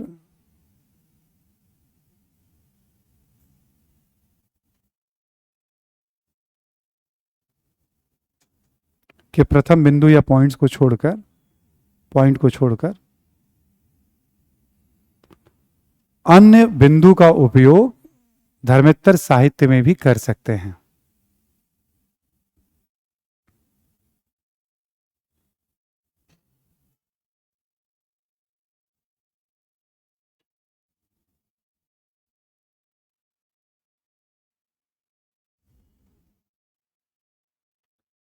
अन्य बिंदु का उपयोग धर्मेत्तर साहित्य की आलोचना में भी कर सकते हैं।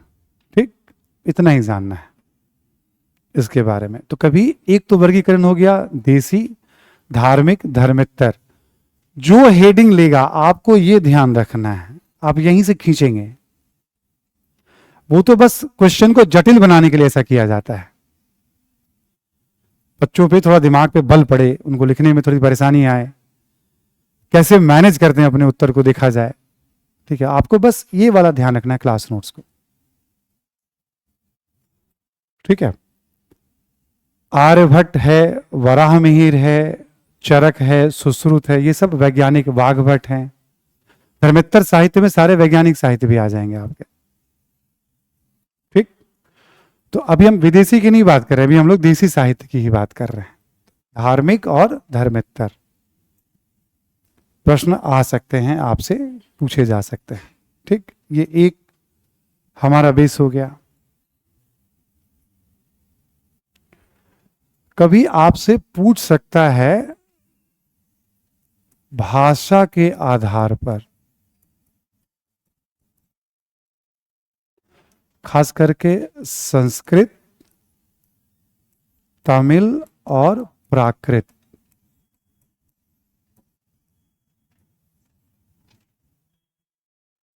ठीक है, अगला डायमेंशन बता रहा हूं, देसी और विदेशी वाला तो हो ही गया आपका। देसी विदेशी साहित्य समझिएगा। ठीक, देसी विदेशी साहित्य वो तो चर्चा हो गई आपसे। नेक्स्ट मैं बता रहा हूं भाषा के आधार पर।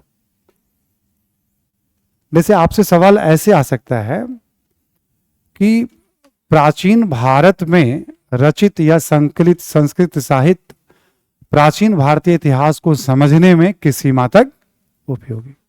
सेम कहानी, आपको इसमें कहां कहां संस्कृत की रचनाएं हैं,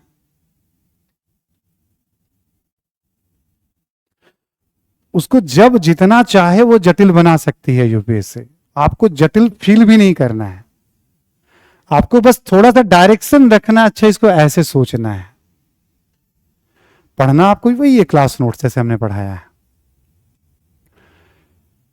जो पाली साहित्य है, हीन यानी जो महायानी साहित्य, सॉरी हीन यानी साहित्य है आपका, महायानी तो संस्कृत हो गया आपका। देखो, वैदिक, वेदांग, महायानी, फिर मौर्य काल में जो रचनाएं होंगी, मौर्योत्तर काल में, गुप्त काल में, सब संस्कृत साहित्य की तो भरमार है। ठीक है, तो बहुत सारे आप सब बता भी नहीं पाएंगे वहां पे। आप संस्कृत भाषा में जो लिखा गया है तो भरे पड़े हैं प्राचीन काल में। जैसे प्राकृत की बात करें हम लोग, तो जो हीन यानी है आपका या जैन साहित्य है, ये सब प्राकृत है। पाली जो है आपका, ये सब प्राकृत भाषा के अंतर्गत इसको हम। तो प्राकृत साहित्य की क्या उपयोगिता है, ऐसे पूछ सकता कभी आपसे। तमिल ज्यादा नहीं है, तमिल का उल्लेख थोड़ा आपको संगम काल में मिलेगा और थोड़ा पल्लव काल में मिलेगा। पल्लव काल में, चोल काल में साहित्य पे मैंने बात नहीं की आपसे अभी, सपोर्ट में मैं उसमें जानकारी आपको दूंगा, दो चार नाम है वहां। ठीक है, वहां भी बताऊंगा मैं आपको। तो तमिल साहित्य, अब तमिल साहित्य तो या तो संगम काल या पल्लव काल को समझने में उपयोगी, या चोल काल को समझने में। समझ रहे हैं? जब ज्यादा हो जाएगा तो मुझे बताइएगा, फिर मैं रोक दूंगा मैं। ठीक, जैसे आपसे कहा जाए तमिल साहित्य, तो तमिल रचनाएं कहाँ है, तमिलनाडु में। या तो वहां संगम काल आपने पढ़ा, या वहां पल्लव पढ़ा, या आपने अचोल पढ़ा। आपने बुद्धि का इस्तेमाल करते रहना है। कभी भाषा के आधार पर भी क्वेश्चन का डायरेक्शन हो सकता है, बस सुना हुआ होना चाहिए, घबराना किसी चीज में नहीं है आपको। ठीक, एक तो हमारा जरिया हो गया ये, भाषा के आधार पर हम। ऐसे ही कभी हो सकता है विधा के आधार पर आपसे पूछ ले।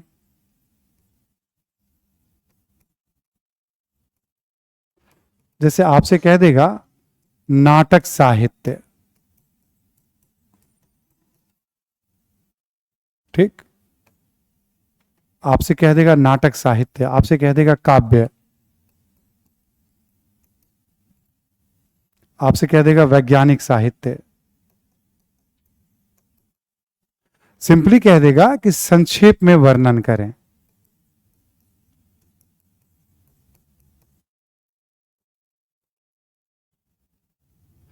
प्राचीन भारत में विज्ञान से संबंधित साहित्य का संक्षेप में। ठीक है, समझ पा रहे हैं ना? ये नया बात नहीं, ऐसा सवाल पूछा जा चुका है। नाटक से संबंधित कितने साहित्य आपको याद हैं? तो 3 तो आपके कालिदास की रचनाएं हो गई, विशाख दत्त की 2 हो गई, सुद्रक की एक मृक्ष कटिक हो गई। हम नाटक की बात करें हम लोग, हर्ष के द्वारा लिखी गई 3 नाटक हो गए, भवभूति का माल थे 8-10 तो हमने लिखवा रखा है आपको। अब इसमें क्या होता है, जब कहेगा वर्णन करें तो उस नाटक के बारे में, नाटक का नाम, लेखक का नाम और उसके बारे में कुछ आप जानते हैं क्या? 1-2 लाइन। ये मैंने नहीं पढ़ाया आपको, क्लियर ना? ये मैंने नहीं पढ़ाया, आर्य शर्मा में इसका उल्लेख है। अब आज ही जाकर के सारा खेत नहीं जोतने लग जाना है। आज हमने कुदाल उठा लिया है, ठीक है, हमें जो बेस बनाना था वो बेस ने करा दिया आपको। अब जैसे मान लो मालविका और अग्निमित्र के बीच प्रेम प्रसंग का उल्लेख है, अग्निमित्र शुंग शासक थे, जब कहेगा वर्णन करें तो कम से कम उसके बारे में 1 लाइन तो बताएंगे ना। अब जहां नहीं पता वहां नहीं बताएंगे, जहां है पता वहां बताएंगे हम। मुद्रा राक्षस में भी क्या उसमें बताया गया है, तो उसके बारे में जो जानकारी दी गई हम बताएंगे उसके बारे में। चंद्रगुप्त की सारी योजनाएं उसमें बताई गई, लिखा हुआ है किताब के अंदर, कैसे नंद को घेरा गया था उसमें, मतलब है ना, चाणक्य की योजना के अनुसार किताबों में सब लिखा हुआ है। तो इसीलिए कहा जाता है ना, जब हम पढ़ते हैं तो थोड़ी बहुत जानकारी। अभिज्ञान शकुंतलम में क्या है, किसके बीच प्रेम प्रसंग की कहानी है? किताबों में एवरीथिंग मेंशन होता है। तो हमें जब कह देगा वर्णन करें, फैक्चुअल आ चुका है सवाल, कृष्णदेव राय के विजयनगर के काल में तेलुगु और संस्कृत साहित्य के बारे में बताएं, एक बार पूछ दिया। अब वहां पे फैक्चुअल ही फैक्चुअल आपको याद है और उसके बारे में आपको, अच्छा आपको नहीं पता उसका थीम, तो दूसरा तरीका क्या होता है जिसको हम कहते हैं फेंकना। आपने साहित्य लिख करके फिर उससे क्या पता चलता है थोड़ा वो बता दिया ओवरऑल। मैक्सिमम बच्चे यही करके आते हैं। सब साहित्य कौन पढ़ने जाता है? कोई नहीं पढ़ने जाता है। तो ऐसे करके विधा के आधार पर भी आपसे, अब जैसे विज्ञान का हमने उल्लेख किया, विज्ञान के बारे में थोड़ा सा कुछ अलग से मैं बता देता हूं आपको, ठीक? यहां तक तो समझ पा रहे हैं ना? आपसे कह देगा काव्य साहित्य के बारे में कुछ परिचय दें, तो जो जो काव्य में, ऋग्वेद भी काव्य वाली शैली में लिखा गया है, पद्य वाली शैली में लिखा गया है। कोई महाकाव्य है, मान लो रामायण, महाभारत, शिल्पादिकरम, मणि मैखले, कालिदास की रचना है। यही तो आपका प्रोसेसर कितना काम करता है। आपके मोबाइल का प्रोसेसर तो काम कर ही रहा है, कंप्यूटर का भी। आपका कंप्यूटर जो है प्रोसेसर कितना काम करता है, ठीक? तो काव्य की पहले गिनती कर ली, कौन कौन से काव्य, जितना याद आ गया 5, 7, 8, जैसा नहीं कि सब ही लिखना है। एक बार बस आपने संकलन कर लिया ना, तो उसके बाद आपको तो पता ही है कि ऋग्वेद से क्या पता चलता है। पूरी कहानी बना देंगे आप तो उस पे। ऋग्वेद पे आप 2 घंटा आराम से लिख सकते हैं ना, राजनीति, समाज, अर्थव्यवस्था, धर्म, भौगोलिक ज्ञान पे लिखवा ही रखा है मैंने तो आपको, ठीक? बस आपको पकड़ना है, पिक निकालना है उसमें से कि हाँ ये चीज है। इसीलिए पहला तो वही सिस्टम है कि आपको याद है कितना है। अब जब हम कुछ बताते हैं ना, उस समय सारी बातों को बताएंगे ना, तो आप एकदम से स्टक कर जाएंगे वहां पे। इसलिए सोर्स पे फाइनल चर्चा हमेशा क्लास के लास्ट में, जैसे हमने कल कला को समअप कर रहे थे आपसे, हम डायरेक्शन बता रहे थे हम, आज हम साहित्य को समअप कर रहे हैं। मेंस के सिलेबस में क्या लिखा हुआ आपसे? केवल कि कला और साहित्य पढ़िए, और कुछ नहीं लिखा हुआ है। जाके देखिएगा सिलेबस, आप देखिए कला साहित्य में इतना कुछ पढ़ना, इतना कुछ कहां लिखा हुआ है उसके अंदर। सिलेबस यूपीएससी के 2 ही तरह के हैं, या तो संकेत में बताए गए हैं या विस्तार से बताए गए हैं। हिस्ट्री वाले सारे सिलेबस संकेत में बताए गए हैं। जब मैं आपको कहता हूं शुरुआती दौर में आपको पता होना चाहिए कि क्या पढ़ना है, कहां से पढ़ना है, कैसे पढ़ना है। क्या पढ़ना है, सिलेबस क्लियर, कहां से पढ़ना है, क्लास नोट्स, और बहुत ज्यादा हुआ तो रामशरण शर्मा या एनसीईआरटी। कैसे पढ़ना है तो क्लास लेक्चर में दे दिया। हर तरीका आपको बता दिया गया। अब कितना आपको याद है, उसको कितना आप अभ्यास में कन्वर्ट, आपने कन्वर्ट कर लिया, अभ्यास करेंगे तो समस्याएं समझ में आएंगी। जो पढ़ा है पहले उसमें उसको दूर किया जाता है, जो नहीं पढ़ा वो समस्या नहीं है जब हम अभ्यास करते हैं।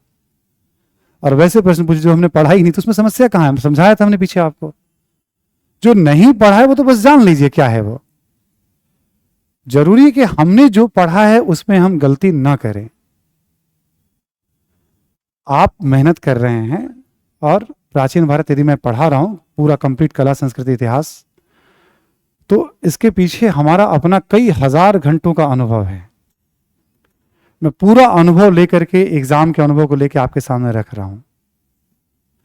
इसलिए पहली शर्त ये होती है कि हम जो पढ़ते हैं उसमें गलती ना करें। हम जो नहीं आता है उसमें परेशान होकर के कुछ नहीं करेंगे। आपको लग रहा आपको नहीं आता, किसी ने बगल वाला बता दिया अरे मुझे तो आता था, क्या हो गया उससे? एग्जाम में वहीं रहना है। जो आपको नहीं आएगा वो किसी को नहीं आएगा। मेरा तो सब ट्राई किया हुआ है, आपको ट्राई करना है, आपको देखना है। जो आपसे नहीं बनेगा वो किसी से, जितना सिस्टम हमने समझा है उस सिस्टम पे चलेंगे आप, तो आप इसी पे पहुंचना है आपको। बहुत बार बहुत सारे बच्चे पूछते हैं सर कला पे कोई किताब आप बता दीजिए, मैं एनसीईआरटी वाली किताब, ये किताब। इतना ही नहीं संभलता है। और यही थोड़ी है, अब तो आगे फिर आगे बढ़ रहे हैं मेडिवल इंडिया में, उसको भी संभालना है। तो ये सोचना अच्छा लगता है कि हम बहुत पढ़ेंगे, ठीक है? मेरी बात ठीक से समझ में आ रही है ना? जब मैं खुद बहुत प्लान्ड वे में आपको बता रहा हूं, इससे काम बहुत आसानी से हो जाता है एग्जाम का। अब टाइम पे इस्तेमाल तो हो जाए, इस्तेमाल ही नहीं हो तो हथियार रख के क्या करेंगे आप? समय पे उपयोग करने के लिए आप बार बार उसको पढ़िए, बार बार उसको पढ़िए। आप एकदम नए नए तरीका ईजाद करिए अपने शब्दों में।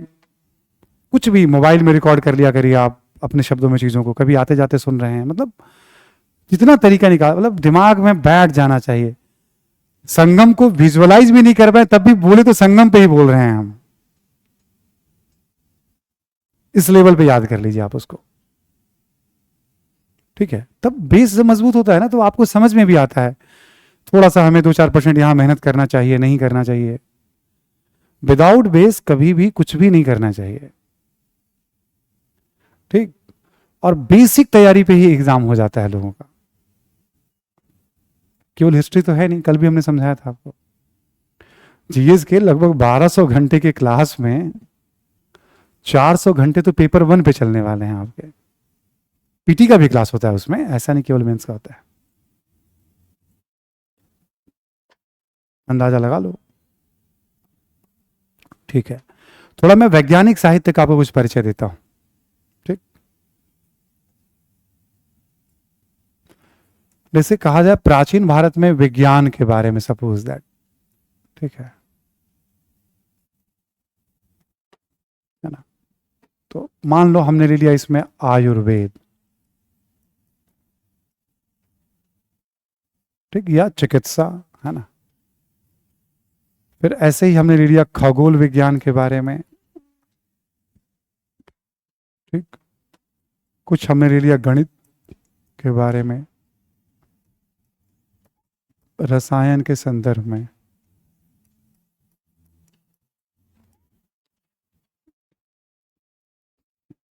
हमने जो पढ़ा उसके आधार पर ही हम कुछ चीजों को पहले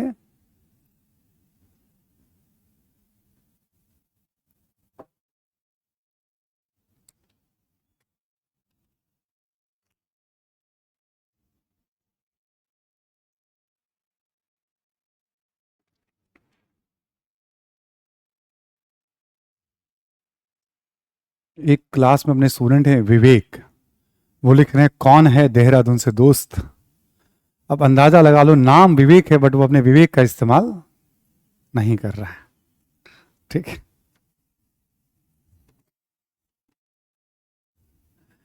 आयुर्वेद, खगोल, गणित, रसायन और भौतिकी। प्राचीन भारतीयों को विज्ञान की समझ थी, तो कैसे पता चलता है विज्ञान की समझ थी? हड़प्पा काल, ठीक।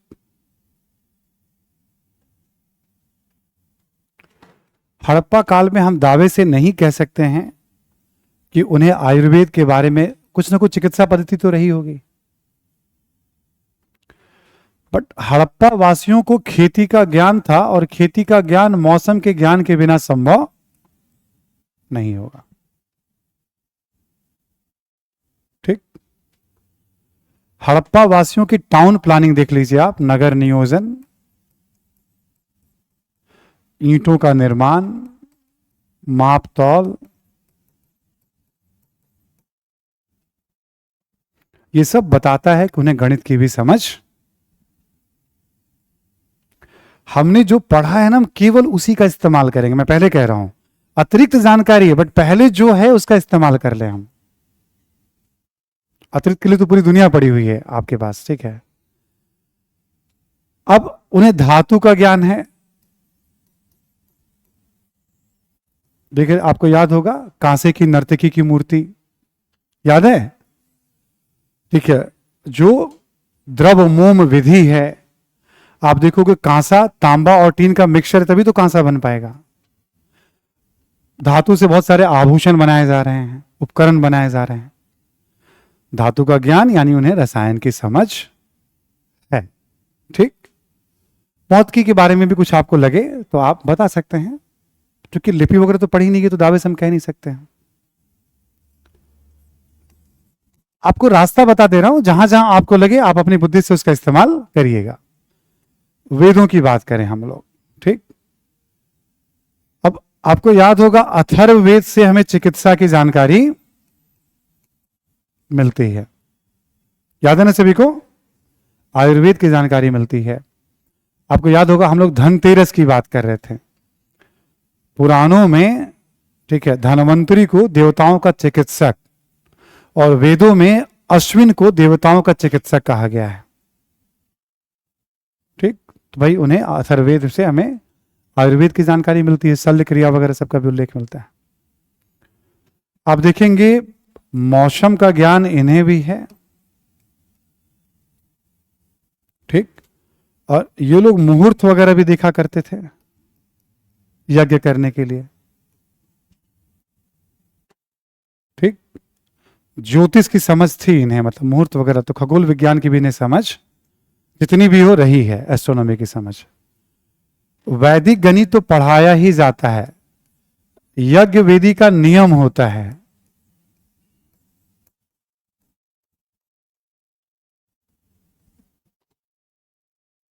ठीक। यज्ञ वेदी का भी एक नियम होता है, कैसे बनाया जाएगा, क्या लंबाई चौड़ाई रखी जाएगी, गहराई कितनी होगी, है ना, वो सब तो वैदिक मैथमेटिक्स करके आप देखेंगे, आप उसकी चर्चा भी होती है। इन्हें भी धातु का ज्ञान है, ठीक। तांबा और लोहा का ज्ञान तो है ना वैदिकालीन लोगों को, तो धातु का ज्ञान तो है ही इन्हें भी, ठीक है। तो हड़प्पा जैसे वैदिक काल की बात हमने कर ली, ऐसे ही मान लो बुद्ध काल, सपोज दैट हम ले रहे हैं, ठीक है। और बुद्ध काल के बाद हमने लिया मौर्य काल, मौर्योत्तर काल, गुप्त काल, और आगे भी हम लेते चलेंगे। देखो बुद्ध काल में भी आयुर्वेद चिकित्सा पद्धति रही होगी, ठीक है, बट बुद्ध काल में आप देखोगे योग, ध्यान बुद्ध के कारण बहुत पॉपुलर हुआ। जीवक नामक एक राजवैद्य की जानकारी मिलती है, बिंबिसार का राजवैद्य था। पता चलता है इस काल में भी ये सब पद्धति प्रचलित रही होगी, ठीक। मौर्य काल की बात करें हम लोग चिकित्सा को लेकर के, अलग से कोई खास हमने रेफरेंस नहीं लिया मौर्य काल में। मौर्योत्तर काल की बात करें तो मौर्योत्तर काल में ही चरक और सुश्रुत की जानकारी मिलती है। इन दोनों का अच्छा परिचय रामचरण शर्मा में भी दिया हुआ है, अपनी किताब नोट्स स्टडी मटेरियल में भी दिया हुआ है। बहुत सारे बच्चों क्या, जैसे ऑनलाइन बच्चे भी हैं, तो रामचरण शर्मा वाली किताब देखिएगा, उसमें परिचय दिया हुआ बहुत अच्छे से, चरक संहिता, सुश्रुत संहिता के बारे में, ठीक। इनकी किताबें हैं। गुप्त काल में तो आप सबको याद होगा ही होगा वाघभट्ट के बारे में, ठीक है। वाग्भट की किताब क्या है? अष्टांग हृदय, आयुर्वेद के बारे में। अब देखोगे तो अलग अलग काल में हमें आयुर्वेद के बारे में, योग ध्यान वगैरह के बारे में हमें जानकारी, यह पद्धति आज भी प्रचलित है हमारे जीवन में। आयुर्वेद, योग, ध्यान आज भी है। ठीक। अब एग्जाम्पल के तौर पे देखो, जैसे मान लो अथर्ववेद हो गया आपका, चरक सुश्रुत हो गया, वाग्भट, 4 किताब हो गई यहां पे। चरक संहिता, सुश्रुत संहिता, अष्टांग हृदय, अथर्ववेद, 4 किताब। तो ये वैज्ञानिक साहित्य में भी आप इसको रख सकते हैं। जिस साहित्य से हमें विज्ञान की जानकारी, वैज्ञानिक साहित्य हो गया। ऐसे ऐसे 5-10 किताबों के नाम आ जाएंगे आपके सामने। आर्यभट्ट का नाम आपके पास है ही, 5वां हो गया। वराहमिहिर का नाम है ही आपके पास, 6ठा हो गया आपके पास। समझ में आ रही है बात? तो प्राचीन काल के कुछ प्रमुख वैज्ञानिक साहित्य, तो हम उसको भी इसमें ले सकते हैं। विज्ञान की कितनी समझ थी प्राचीन भारतीयों को। अब देखो हर एक काल में, बुद्ध काल में देखो आप, धातु के सिक्के प्रचलित हैं, तमाम तरह के उपकरण आभूषण प्रचलित हैं।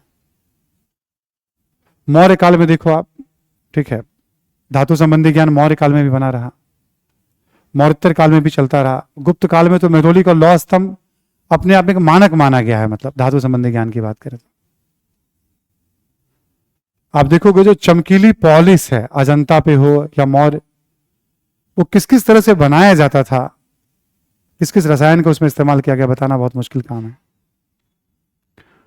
तो हमने जो पढ़ा है ना, उस दौर की जानकारी के हिसाब से हम इसको बस पढ़ना, हमें वैसे ऐसे नहीं पढ़ना आपको, ऐसे बस सोचने का एक तरीका रखना है। अच्छा, इसको ऐसे देखना है हमें, ठीक, ताकि आयुर्वेद, खगोल, गणित, रसायन, भौतिकी करके, है ना। इस पे एक चैप्टर भी है रामशरण शर्मा में, किताब को लेके आया है। रामशरण शर्मा में किताब है किसी के पास? दीजिएगा, मैंने कहा था मैं चैप्टर कुछ गाइड कर दूंगा आपको। मैं चैप्टर का नाम ही लिखवा देता हूं आपको।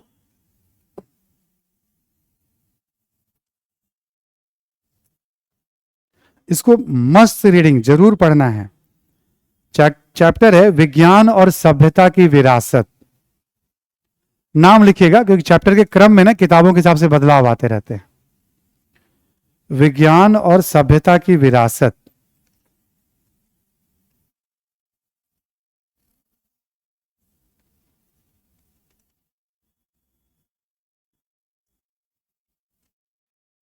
ठीक है। अब केवल विज्ञान और गणित और शिल्प के बारे में 3 पेज में समझाया गया इस चैप्टर में, पूरे प्राचीन काल के बारे में। जो चैप्टर मैं बोल रहा हूं ये इसेंशियल रीडिंग है, मस्ट है पढ़ना आपको। ठीक है। फॉर्मूला हमने इसलिए बताया कि हम जो जानते हैं पहले उसका इस्तेमाल कर ले। इतनी बातें इसमें नहीं मिलेंगी आपको इस किताब में, ज्यादा बातें तो आपकी कॉपी में ऑलरेडी हैं, बट फिर भी पढ़ना। ये पूरे प्राचीन भारत का सारांश है, विरासत पे चैप्टर है पूरा है। समझ में आ रही बात? पूरे प्राचीन भारत के विरासत का सारांश है ये। तो मेंस के लिए भी बहुत उपयोगी चैप्टर है ये। 3-4-5 पेज का चैप्टर है ये, पढ़ना मस्ट है। हमने आपको विरासत का फॉर्मूला समझा दिया था, हड़प्पा, वैदिक काल, फॉर्मूला वही अप्लाई करिएगा मेरा वाला। बट इसमें से 2-3 चैप्टर आपको इसेंशियल रीडिंग है, उसमें एक तो ये हो गया आपका। ठीक है। और चैप्टर का नाम अभी बता देता हूं, बाकी चर्चा भी कुछ कराऊंगा इसमें मैं। एक है दर्शन का विकास।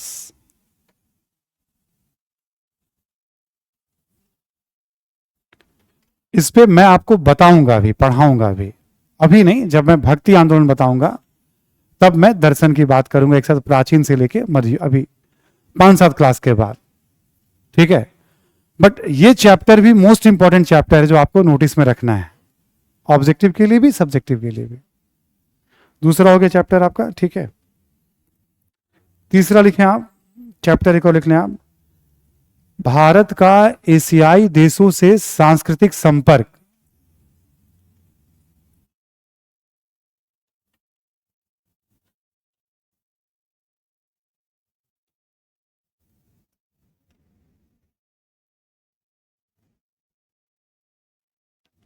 भारत का एशियाई देशों से सांस्कृतिक संपर्क, ये मैं भी समझा देता हूं आपको तुरंत, सिंपल सा है ये।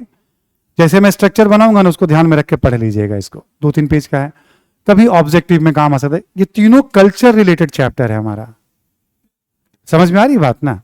ये तीनों चैप्टर एंशिएंट कल्चर हेरिटेज को रिप्रेजेंट कर रहा है, ठीक। इसके अलावा आपको जब जो मन करे पढ़ने का पढ़िएगा, नहीं मन करे तो मत पढ़िएगा किताब में, बट ये 3 चैप्टर मस्ट है। एशियाई संस्कृति वाले के बारे में आपको मैं कुछ आइडिया देता हूं।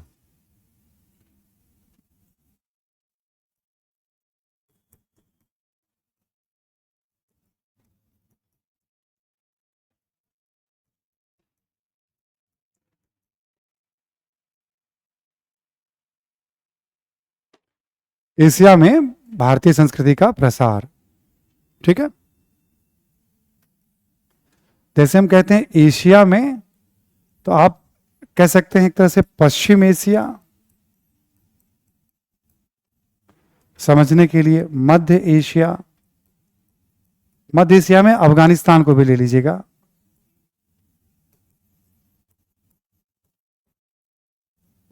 अफगानिस्तान सहित उज्बेकिस्तान, तुर्कमेनिस्तान वगैरह जो है, ठीक है। और दक्षिण पूर्व एशिया, यहां पे बर्मा, वियतनाम, इंडोनेशिया, पढ़ना नहीं है ये सब, बस ऐसे नाम लिखवा रहा हूं ताकि आप एक ऑर्गेनाइज अंडरस्टैंडिंग हो जाए आपको। मलेशिया, श्रीलंका, यही सब प्रमुख देश हैं। अब देखो बर्मा को, वियतनाम को ना किताबों में कहा गया सुवर्ण भूमि, प्राचीन भारतीय किताब में इसको सुवर्ण भूमि कहा गया है। इंडोनेशिया, मलेशिया को स्वर्ण द्वीप कहा गया है। श्रीलंका को अलग अलग नामों से, ठीक है, सिंघल द्वीप भी कहा गया है, ताम्रपर्णी भी कहा गया है, ठीक है। चोलों के समय उत्तरी श्रीलंका की राजधानी जो थी अनुराधापुर थी, है ना, एक बार हमने नाम ऐसे लिया भी था, है ना, श्रीलंका, ठीक है। तो ऐसे करके आप देखोगे। अब संस्कृति का प्रसार, इसमें क्या देखते हैं समझने के लिए, जैसे धर्म, किन किन देशों में, जैसे मान लो ब्राह्मण धर्म, बौद्ध धर्म, जैन धर्म की चर्चा नहीं मिलेगी आपको इसमें। ब्राह्मण धर्म कहां कहां गया, तो अफगानिस्तान में कभी था, बर्मा में, श्रीलंका में, सभी जगह ब्राह्मण धर्म गया। पूरे प्राचीन काल में देखोगे तो ब्राह्मण धर्म का प्रसार हुआ था। याद है ना, गुप्त काल में साउथ ईस्ट एशिया में ब्राह्मण धर्म का, हिंदू धर्म का प्रसार लिखवाया था मैंने धर्म वाले चैप्टर में, आप देखिएगा पॉइंट में, ठीक। चोलों के समय तो बड़े पैमाने पर प्रसार हुआ था ब्राह्मण धर्म का। तो भारतीय संस्कृति एशिया में भारत से बाहर गई, तो ब्राह्मण धर्म पश्चिम एशिया छोड़ दीजिए, मध्य एशिया और दक्षिण पूर्व एशिया में था। अफगानिस्तान में सोचो ना, महाजनपद एक गंधार महाजनपद ही था। ऋग्वेद की रचना में अफगानिस्तान का भी रोल है, ठीक। तो आज के हिसाब से देखा जाए तो गया। बौद्ध धर्म की बात करें तो मध्य एशिया में महायान बौद्ध धर्म, यह भी आपको मैं बता चुका हूं, और दक्षिण पूर्व एशिया में हीनयान बौद्ध धर्म। सम्राट अशोक, आपको ध्यान होगा ना, बौद्ध धर्म का प्रसार किया था अशोक ने। और कनिष्क के समय अफगानिस्तान और मध्य एशिया में महायान बौद्ध धर्म काफी लोकप्रिय।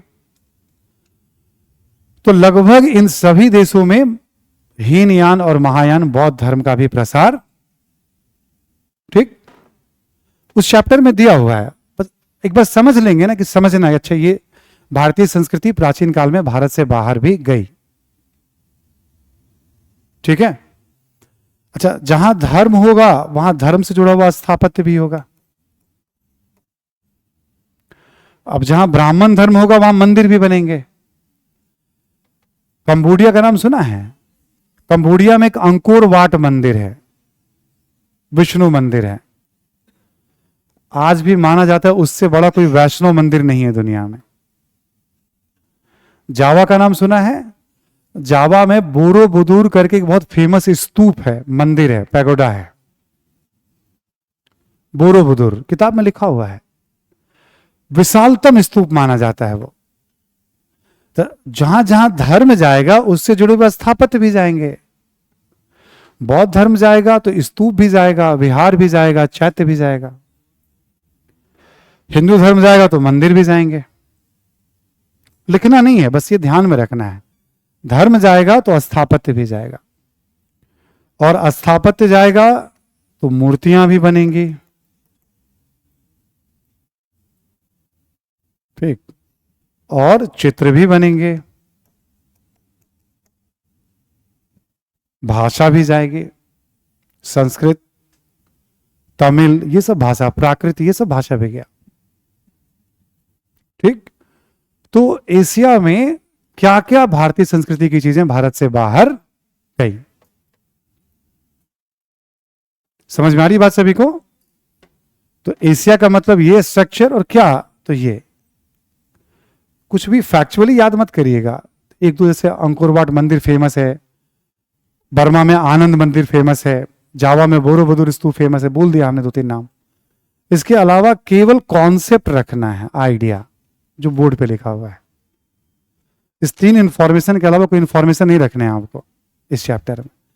बस पढ़ करके एक समझ बनेगी कि हमारी संस्कृति बाहर गई तो आज वो संस्कृति क्यों नहीं है, उसका प्रभाव क्यों विलुप्त, मन में सवाल आते हैं। ठीक, तो हमें अवेयर करना मकसद है।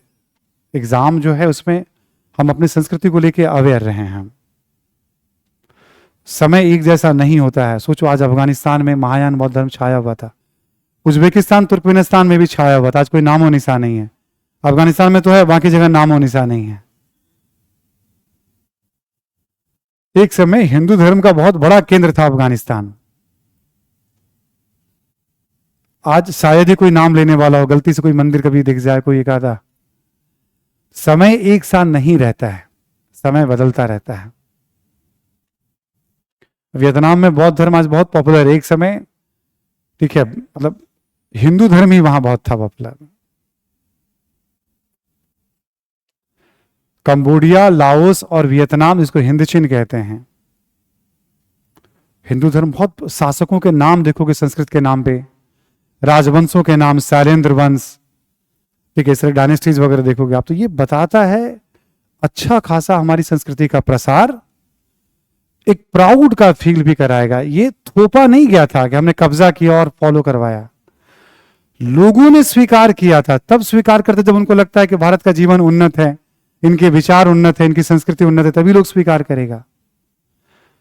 युद्ध और तलवार के दम पे, जैसे आप देखोगे दुनिया में ईसाई और इस्लाम धर्म के साथ, ईसाई धर्म पे तो कई बार लोगों ने स्वीकार किया है, बट ईसाई धर्म को थोपा भी गया है। इस्लाम धर्म में ज्यादातर, अभी आप देखेंगे मध्यकाल में, उसको थोपा ही गया है। बट इस समय थोपा नहीं गया था उस तरह से। कुछ कुछ आपको आक्रामक नीतियां मिलेंगी, आपको बहुत कम। ठीक, तो ये सब ना सोचने विचारने वाला प्रश्न होता है एक बार के लिए। एक भाव देगा, अच्छा हमारी संस्कृति केवल यहां नहीं और नेपाल तक सिमट के रह गई, नहीं। प्राचीन भारतीय संस्कृति का अच्छा खासा एक और आता पूरे इस क्षेत्र में। कभी कभी विश्व गुरु, जगत गुरु, ये सब जो बात होती है, ऐसा नहीं कि हवा में बात होती है, राजनीतिक मतलब हो सकता है उन बातों का, बट उसके पीछे सच्चाई है, उसके पीछे दम है। ठीक है, ऐसा नहीं है। जब आप पढ़ोगे ना विज्ञान की विरासत, गणित में हम इतना, हमसे अरब वालों ने सीखा, और अरब वालों से यूरोपियन। यूरोप में न्यूमेरिकल को आज भी अरेबिक न्यूमेरिकल कहते हैं, और पूरा तमाम डेवलपमेंट उसी गणना पे है जो भारत से संख्या और दशमलव और इन सब का ज्ञान गया। हम उसका इस्तेमाल क्यों नहीं कर पाए? हम जाति के कारण, धर्म के कारण, संकुचित मानसिकता, बहुत सारे फैक्टर हैं। जब इस तरह का ज्ञान था तो इसको हमने जीवन में, जैसे आर्यभट्ट, अचानक से आपको लगेगा कहां ये, मतलब रेगिस्तान में एक व्यक्ति आकर के विज्ञान की बात कर रहा है, चारों तरफ धर्म है, उसमें विज्ञान की बात करके कोई चला जा रहा है। ठीक है, वराहमिहिर है भाई, कहीं कहीं से वो भी लर्न कर रहे हैं वो लोग। ये सब कल्चर काफी डिटोरिएट करता चला गया एक समय के बाद। क्यों डिटोरिएट कर गया, कुछ चर्चा मैं करा भी दूंगा आपको मैं बातचीत के क्रम में। ठीक, तो इस तरह से आप इसको देख लीजिएगा। जो दर्शन वाला टॉपिक मैंने लिखाया उसमें परेशान मत होइएगा, ऐसे रीडिंग करके निकल जाएगा, मैं बता दूंगा आपको कैसे उसको ध्यान देना है, पढ़ना है। ठीक, मैं पढ़ाऊंगा। विज्ञान वाला पढ़ चुके हैं आप, उसको एंजॉय करिएगा, उसको मस्ती करिएगा, उसको पढ़िएगा आप एकदम अच्छे से। 2 चैप्टर मस्ती में पढ़िएगा, 1 चैप्टर आप छोड़ना चाहें तो छोड़ दीजिएगा, मैं करा दूंगा आपको। बस आपको बताना था ये तीनों चैप्टर इंपॉर्टेंट हैं। एक तो हमने करा दिया, निपट गया। ठीक, आपको मैं कुछ सपोर्ट में हैंडआउट दूंगा, जो हैंडआउट दूंगा अपने ऑनलाइन वाले बच्चों को भी मिलेंगे, वो मैं साहित्य पे दूंगा और प्राचीन भारतीय शिक्षा पे दूंगा। जितना हमने साहित्य करा उसके अलावा कुछ अतिरिक्त जानकारी होगी उसमें। क्लास नोट जब पूरा याद हो जाए और आपकी श्रद्धा भक्ति हो तो और पढ़ लेना। प्रारंभिक परीक्षा में 1-2 सवाल हर एक वर्ष आ रहे हैं, मुख्य परीक्षा के लिए तो बहुत पढ़ा दिया हमने। ठीक, तो हम कोशिश ये है कि वो सब सवाल बन जाएं आराम से। ठीक है, तो हैंडआउट्स में अभी क्लास के बीच में कभी भी मिल जाएंगे आपको। अभी आजकल का मैं प्रॉमिस नहीं कर रहा हूं आपको मैं, बट दे दूंगा मैं अपने क्लास के साथ साथ आपको। शिक्षा पे भी दे दूंगा आपको मैं। क्यों, जैसे भारत की जब चर्चा होती है प्राचीन भारत की, तो तक्षशिला की जरूर चर्चा होती है, सुनना है केवल आपको। 5th सेंचुरी BC से 5th सेंचुरी AD तक, ठीक है, अंतर्राष्ट्रीय शिक्षा का बहुत बड़ा केंद्र था ये। भारत के लोग तो पढ़ने जाते ही थे। आज भारत की सीमा अफगानिस्तान और आसपास के लोग भी वहां पढ़ने आते थे। चाणक्य का संबंध तक्षशिला से है, पाणिनि का संबंध तक्षशिला से है, जीवक का संबंध पढ़ने गया था वहां पे। चंद्रगुप्त तो मौर्य की शिक्षा दीक्षा वहां, मतलब इसका अलुमनाई बड़ा मजबूत रहा है उस दौर में। सोचो जहां का शिक्षक ही चाणक्य रहा हो उस दौर में। ठीक, शिक्षा का बड़ा केंद्र था। पढ़ाया क्या जाता था वहां तक से, वहां पे ज्यादातर धार्मिक विषयों, वेदों के बारे में, थोड़ा थोड़ा आगे चल करके वेदांग के बारे में, इतिहास, भाषा, दर्शन, ये सब। और क्या पाठ्यक्रम वगैरह में होता था, शिल्प वगैरह का ज्ञान, धनुर्विद्या का ज्ञान, ठीक है, तलवारबाजी है या घुड़सवारी यदि घोड़ा है, मतलब स्किल एजुकेशन, ये सब बहुत पॉपुलर रहा है एक दौर में। तक्षशिला लगभग 1000 वर्षों तक शिक्षा का बड़ा केंद्र रहा, फिर कमजोर पड़ जाएगा। तक्षशिला का स्थान ले लेगा नालंदा। 5th सेंचुरी AD से लेकर 12th सेंचुरी AD तक बिहार में पड़ता है नालंदा। आपका नालंदा महाविहार शिक्षा का बहुत बड़ा केंद्र, यह भी अंतर्राष्ट्रीय केंद्र बनेगा। बौद्ध धर्म के विषय प्लस हिंदू धर्म के विषय यहां पढ़ाए जाएंगे। यहां के विद्वानों अंतर्राष्ट्रीय ख्याति प्राप्त विद्वान थे। विनसंग पढ़ने ही आया था यहां पे। आवासीय विद्यालय था। एडमिशन की प्रक्रिया बहुत टफ होती थी। द्वारपाल पहले प्रश्न करते थे, द्वारपाल संतुष्ट होता था तभी बच्चों को प्रवेश मिलता था। सेमिनार का खूब आयोजन होता था। ये सब लिखा हुआ हर्षवर्धन वाले चैप्टर में, पढ़िएगा। राम शरण शर्मा उसमें सब मेंशन है। छात्रों को प्रश्न पूछने के लिए प्रोत्साहित किया जाता था। महायान और हिंदू धर्म से संबंधित विषयों को पढ़ाया जाता था। ठीक है, तो बड़ा सेंटर था। इसको गुप्तों के समय बना, हर्षवर्धन ने इसको दान दिया, पाल शासकों ने दान दिया। आगे चलकर पाल शासकों ने क्या किया, विक्रमशिला महाविहार, वो तांत्रिक संप्रदाय का बड़ा केंद्र बन गया। तो धीरे धीरे इसका महत्व कम। विक्रमशिला और नालंदा दोनों को बख्तियार खिलजी ने नुकसान, ये लिखवाया भी था मैंने आपको, शिक्षा केंद्र के रूप में इसका भी धीरे धीरे पतन। ये सब भी उसमें लिखा हुआ रहेगा। जो नोट्स मैं आपको दूंगा ना शिक्षा में, उसमें ये सब जस्ट पढ़ने के लिए एक बार, क्योंकि ये सब हमारे कल्चर को रिप्रेजेंट करता है, हमें एक अलग पहचान देता है। हम लोग चाहते हैं कि तक्षशिला का गौरव फिर लौटे, बट पाकिस्तान नहीं चाहता है। हम चाहते हैं कि तक्षशिला का गौरव फिर लौटे, बट पाकिस्तान नहीं चाहता। पाकिस्तान आज जो राष्ट्र और धर्म के नाम पे, इस्लाम के नाम पे है, और तक्षशिला का जो गौरव था वो हिंदू सनातन धर्म से जुड़ा हुआ था। पाकिस्तान कभी नहीं चाहेगा कि वो गौरव लौटे। एक राष्ट्र के रूप में उसकी स्थिति कमजोर पड़ेगी उससे, क्योंकि वो धार्मिक राष्ट्र है, हम पंथ निरपेक्ष राष्ट्र हैं, सभी धर्म को लेकर चलते हैं, तो हमारे लिए तो बहुत अच्छी बात है। हमारा और पाकिस्तान का इतिहास जो है इतना कॉमन है, और अफगानिस्तान का भी ना, हमेशा डर बना रहता है। ठीक है, सोचो एक समय वैदिक संस्कृति और शिक्षा का कितना बड़ा केंद्र था पाकिस्तान, और आज आतंकवाद का कितना बड़ा केंद्र है अशिक्षा का। समय कितना बलवान होता है। देखो, इतिहास हमें सिखाता है बहुत कुछ। समय एक सा नहीं होता है कभी भी, ना हमारे आपके जीवन में होता है, ना किसी राष्ट्र के इतिहास में होता है। हमारे आपके जीवन में भी समय एक जैसा कभी नहीं होगा, ना राष्ट्र के इतिहास में होता है। हिंदू सनातन शिक्षा का, बौद्ध शिक्षा का कितना बड़ा केंद्र रहा कभी हो, कला का कितना बड़ा केंद्र रहा हो, इतने बड़े बड़े आचार्य हुए वहां पे। आज सब आचार्य वहां देखोगे तो आप आतंकवाद के आचार्य मिलेंगे आपको। ठीक है, ओवरऑल प्राचीन भारत में शिक्षा पद्धति की बात की जाएगी तो आज की तरह स्कूल कॉलेज नहीं होते थे।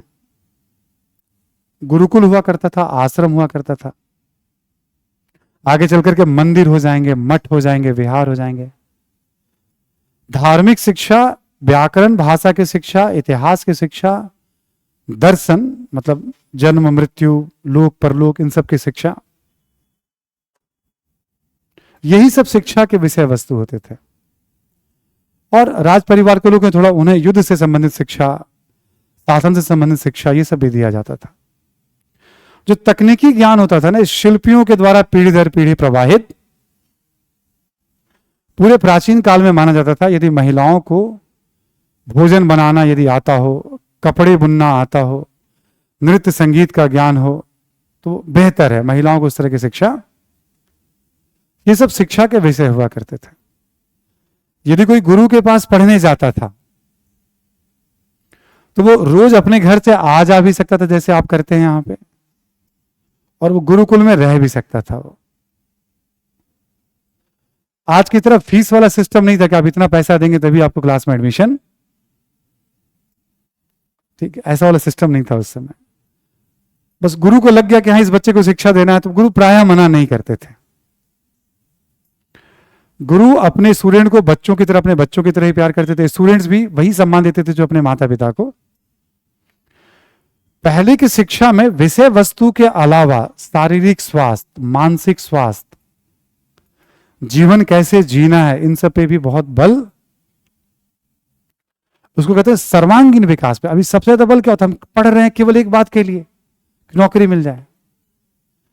स्कूल कॉलेज में हमें, तुम बहुत डिस्टर्ब कर रहे हो उसको, तुम डांटो उसको, ठीक, तुम लोग साथ मत बैठना, ठीक, सुन रहे ना मेरी बात।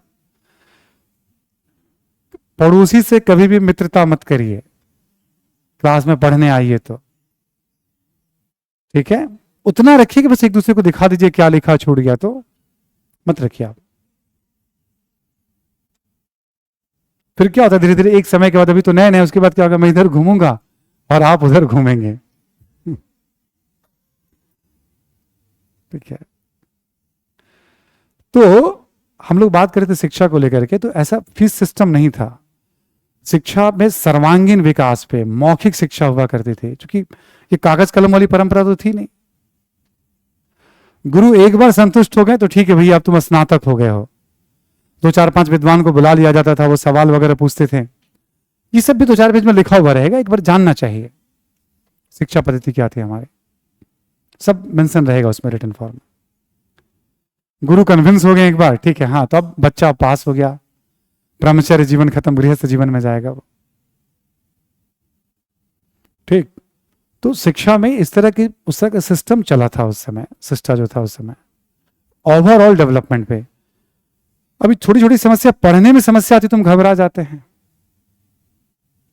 सच्चाई यही है, इंपॉर्टेंट है कि जीवन कैसे जीना है उसको सीखना है। ये किताबी ज्ञान बहुत काम नहीं आती है, ठीक है। जीवन कैसे जीना है बहुत इंपॉर्टेंट चीज होता है, तब इस पे बड़ा बल था कि जीवन कैसे जीना है। शिक्षा व्यवस्था के ऊपर आलोचना भी खूब होती है। एक, धीरे धीरे क्या हुआ, उच्च जाति के लोगों को केवल शिक्षा मिलेगी, वर्ण के लोगों को, एक बड़ी आलोचना हो जाती है। दूसरा, शुरू शुरू में जैसे मान लो उपनिषद की परंपरा, तर्क की परंपरा, आगे चल के हुआ कि नहीं, अब जो कह दिया गया उसी को मानना है। इससे क्या होगा, धीरे धीरे तार्किक परंपराएं कमजोर, हिंदू धर्म में तो काफी कमजोर पड़ जाएंगे, बौद्ध धर्म में तो रहेगा, हिंदू धर्म में कमजोर पड़ जाएंगे। तो धार्मिक शिक्षा पे बल है और उस पर कहा रहा आप अनुकरण करिए, तर्क मत करिए आप। तो वैज्ञानिक चिंतन, तर्क बुद्धिवादी सोच धीरे धीरे कमजोर पड़ेगा ही पड़ेगा। ठीक, तो जाति से बन जाएगा, ऐसे बन जाएगा। आप देखोगे शिक्षा व्यवस्था जो है, वैज्ञानिक शिक्षा की उसमें उपेक्षा हो जाएगी। शिक्षा को लेकर बड़ा घमंड का भाव होगा कि हमसे श्रेष्ठ कोई है ही नहीं दुनिया में। मतलब ये सब आलोचनात्मक बिंदु होते हैं प्राचीन भारत में शिक्षा व्यवस्था। बट प्राचीन भारतीय शिक्षा व्यवस्था, भाषा, साहित्य के कारण ही आज हम उस दौर की संस्कृति को बेहतर तरीके से समझ पाते हैं, जान पाते हैं। ठीक, तो शिक्षा व्यवस्था पे आपको एक समरी मिल जाएगी लिखा हुआ, जिसमें ये सारी बातें होंगी, कुछ कुछ इंफॉर्मेशन भी होंगे उसमें।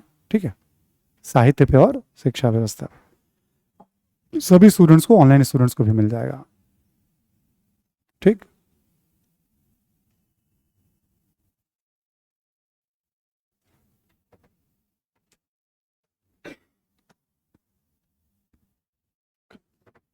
तो 1200 ईस्वी तक जो हमें पढ़ना है, सपोर्ट वाला मैटर तो हमने कहा ही, आपको दे दूंगा मैं दोनों पे, सभी प्रमुख चीजों पे बात हो गई। अब 1200 से 1750 तक का सफर हमें तय करना है। यस, विदेशी साहित्य अभी रह गया है। वेरी गुड, अभी आपका विदेशी साहित्य तो रह ही गया है।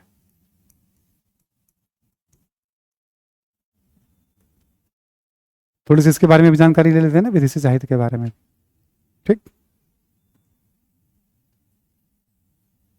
लिख लेंगे थोड़ा सा, ये ऑब्जेक्टिव में भी थोड़ा काम आएगा आपको।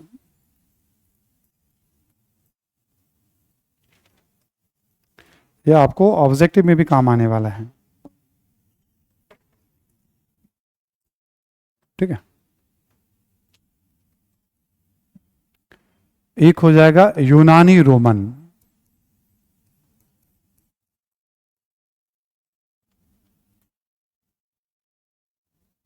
ठीक है, यूनानी रोमन यात्री। ठीक है, एक हो जाएगा चीनी यात्री और एक हो जाएगा आपका अरब यात्री। 1200 ईस्वी तक की बात कर रहे हैं हम लोग। ठीक है, यूनानी रोमन की बात करें हम लोग, यहां पे प्रमुख नाम जैसे हम लेना शुरू करें, प्रमुख नाम में जैसे मेगास्थनेज, इसके बारे में हम लोग पहले थोड़ा बहुत जानते, जो जानना था हमें। ठीक है, मेगास्थनेज के बाद आपको याद होगा तो जैसे डाइमेकस, याद है सभी को, सीरिया से आया था डाइमेकस बिंदुसार के समय। ठीक, इसके बाद डियोडोरस।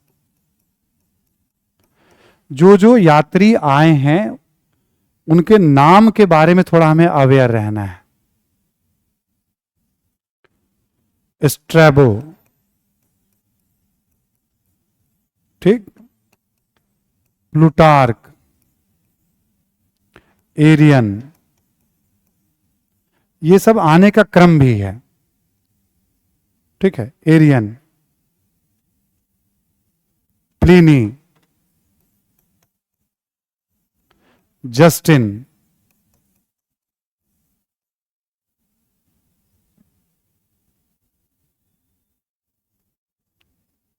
ठीक है, ये सब प्रमुख हैं। आपने मेगास्थनीज के बारे में पढ़ा है। ठीक है, कभी कभी आप प्लिनी का हम लोगों ने उल्लेख किया है, एक आधा बार एरियन का, एक आधा बार स्ट्रेबो का, किताब में आपको ये नाम मिलेंगे। जैसे मेगास्थनीज की रचना है इंडिका, आप देखोगे प्लिनी की रचना है नेचुरल हिस्ट्री। ठीक है, ऐसे करके सबकी कुछ कुछ रचनाओं का भी उल्लेख रामशरण शर्मा वाली किताब में भी है और स्टडी मटेरियल में भी है। और कुछ अध्ययन नहीं करना है, इसका कॉन्सेप्ट तो मैं बता दूंगा पॉजिटिव नेगेटिव क्या है। कोई नई जानकारी नहीं बढ़ानी है आपको, बस जानते रहना कि हाँ ये यूनानी रोमन यात्री हैं। जो जानना है आपको मेगास्थनीज के बारे में जानना है वो हमने समझा दिया था आपको। चीनी यात्री में हम ऑलरेडी आपसे बात कर चुके हैं हम लोग, फायान, वेनसांग और एक है इत्सिंग। इत्सिंग भी 7वीं सदी में आया था। फायन के बारे में ऑलरेडी हम पढ़ चुके हैं, वेनसांग के बारे में हम पढ़ चुके हैं, और कुछ आपको जानना नहीं है इसके बारे में, ठीक है। अरब यात्री में सुलेमान, नाम जानते रहिएगा, इसका उल्लेख हमने किया था। सुलेमान के बाद है अल मसूदी, ठीक। सुलेमान 9वीं सदी में था, अल मसूदी 10वीं सदी में था। और इसके बाद इंपॉर्टेंट है अल बरूनी। अल बरूनी 11वीं सदी में था, इसके बारे में भी हमने परिचय बस केवल दे दिया आपको। अल बरूनी को इंपॉर्टेंट कर लीजिएगा, इसके बारे में 2-4 बातें आपको अलग से मैं बता समझा दूंगा। वैसे फायान, वेनसांग, मेगास्थनीज बताया, वैसे अल बरूनी भी बता दूंगा आपको मैं। ये 4 के बारे में हमें कोई जानकारी रखनी। 1200 ईस्वी तक यदि विदेशी यात्री, तो इनके द्वारा लिखी गई किताबें, अब कहीं कहीं जैसे इसकी किताब का नाम है, वेनसांग की किताब का नाम है सीयू की, रचना विवरण आपको मिलेगा, ठीक है। विदेशी साहित्य में, स्रोत में इसको रखा जाता है, ठीक। ये जो विदेशी रचनाएं हैं, ये तो मैं राजनीति, समाज, अर्थव्यवस्था के बारे में तो बता ही नहीं, जो बताना हमने पढ़ाई है पीछे। उसके अलावा इसका और क्या महत्व है देसी साहित्य की तुलना में, और क्या सावधानी रखनी चाहिए, कॉन्सेप्ट में 2 बातें आपको लिखवाने जा रहा हूं। लिखें आप जरा। इब्न बतूता मध्यकाल में आ जाएगा पूरी तरह से, 1200 ईस्वी के बाद, है ना, ठीक। अब यहां शीर्षक दे लिखें आप, पहला पॉइंट लिखेंगे आप कि विदेशी यात्रियों का विवरण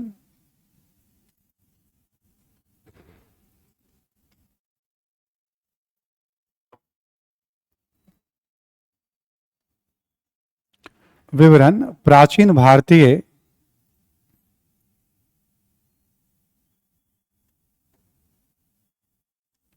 ठीक है, प्राचीन भारतीय इतिहास को समझने में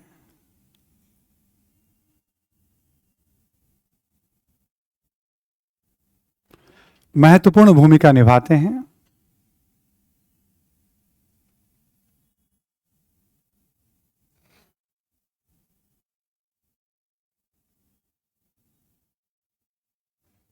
ठीक, ब्रैकेट में लिख लें आप यहां पे, राजनीतिक, आर्थिक, सामाजिक और सांस्कृतिक इतिहास। राजनीतिक, आर्थिक, सामाजिक और सांस्कृतिक इतिहास।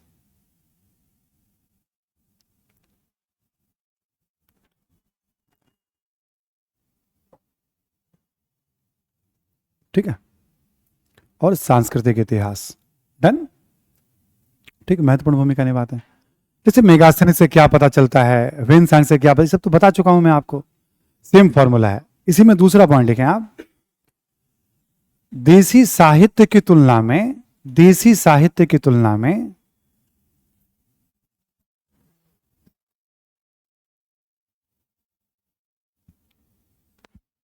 साहित्य की तुलना में कुछ अन्य कारणों से भी,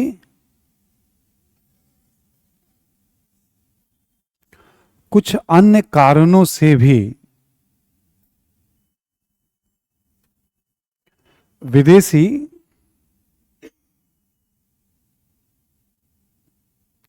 स्रोतों का विशेष महत्व है।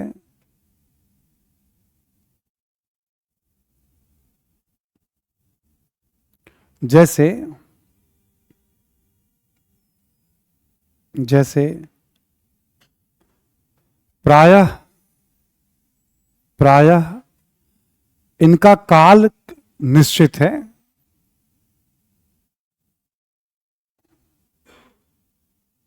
एक जो बहुत बड़ी बात होती है ना कि इनका काल निश्चित है, इनके रिकॉर्ड परफेक्ट है, ये इस समय आया था।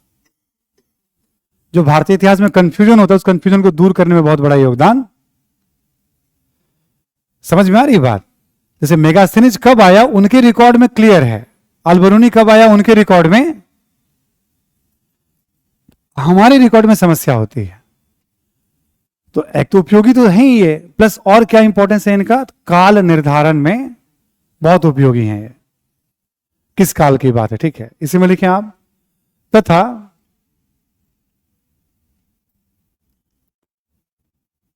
इनका यात्रा विवरण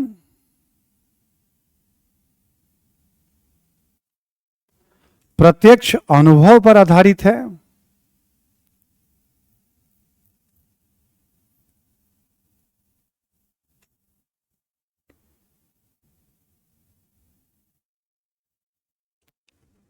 अनुभव पर आधारित है, इसलिए अधिक प्रामाणिक है।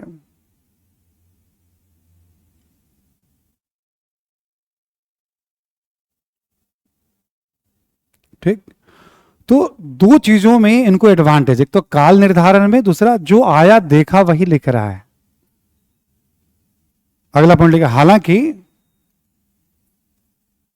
हालांकि विदेशी यात्रियों को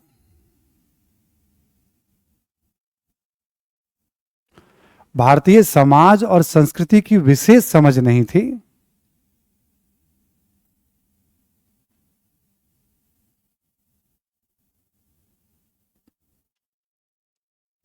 संस्कृति की विशेष समझ नहीं थी, अतः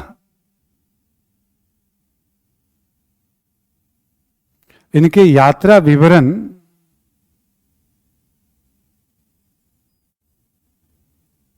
का उपयोग करने में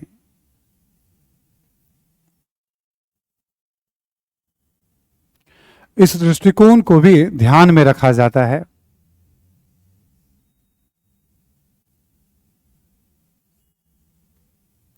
दृष्टिकोण को भी ध्यान में रखा जाता है ना।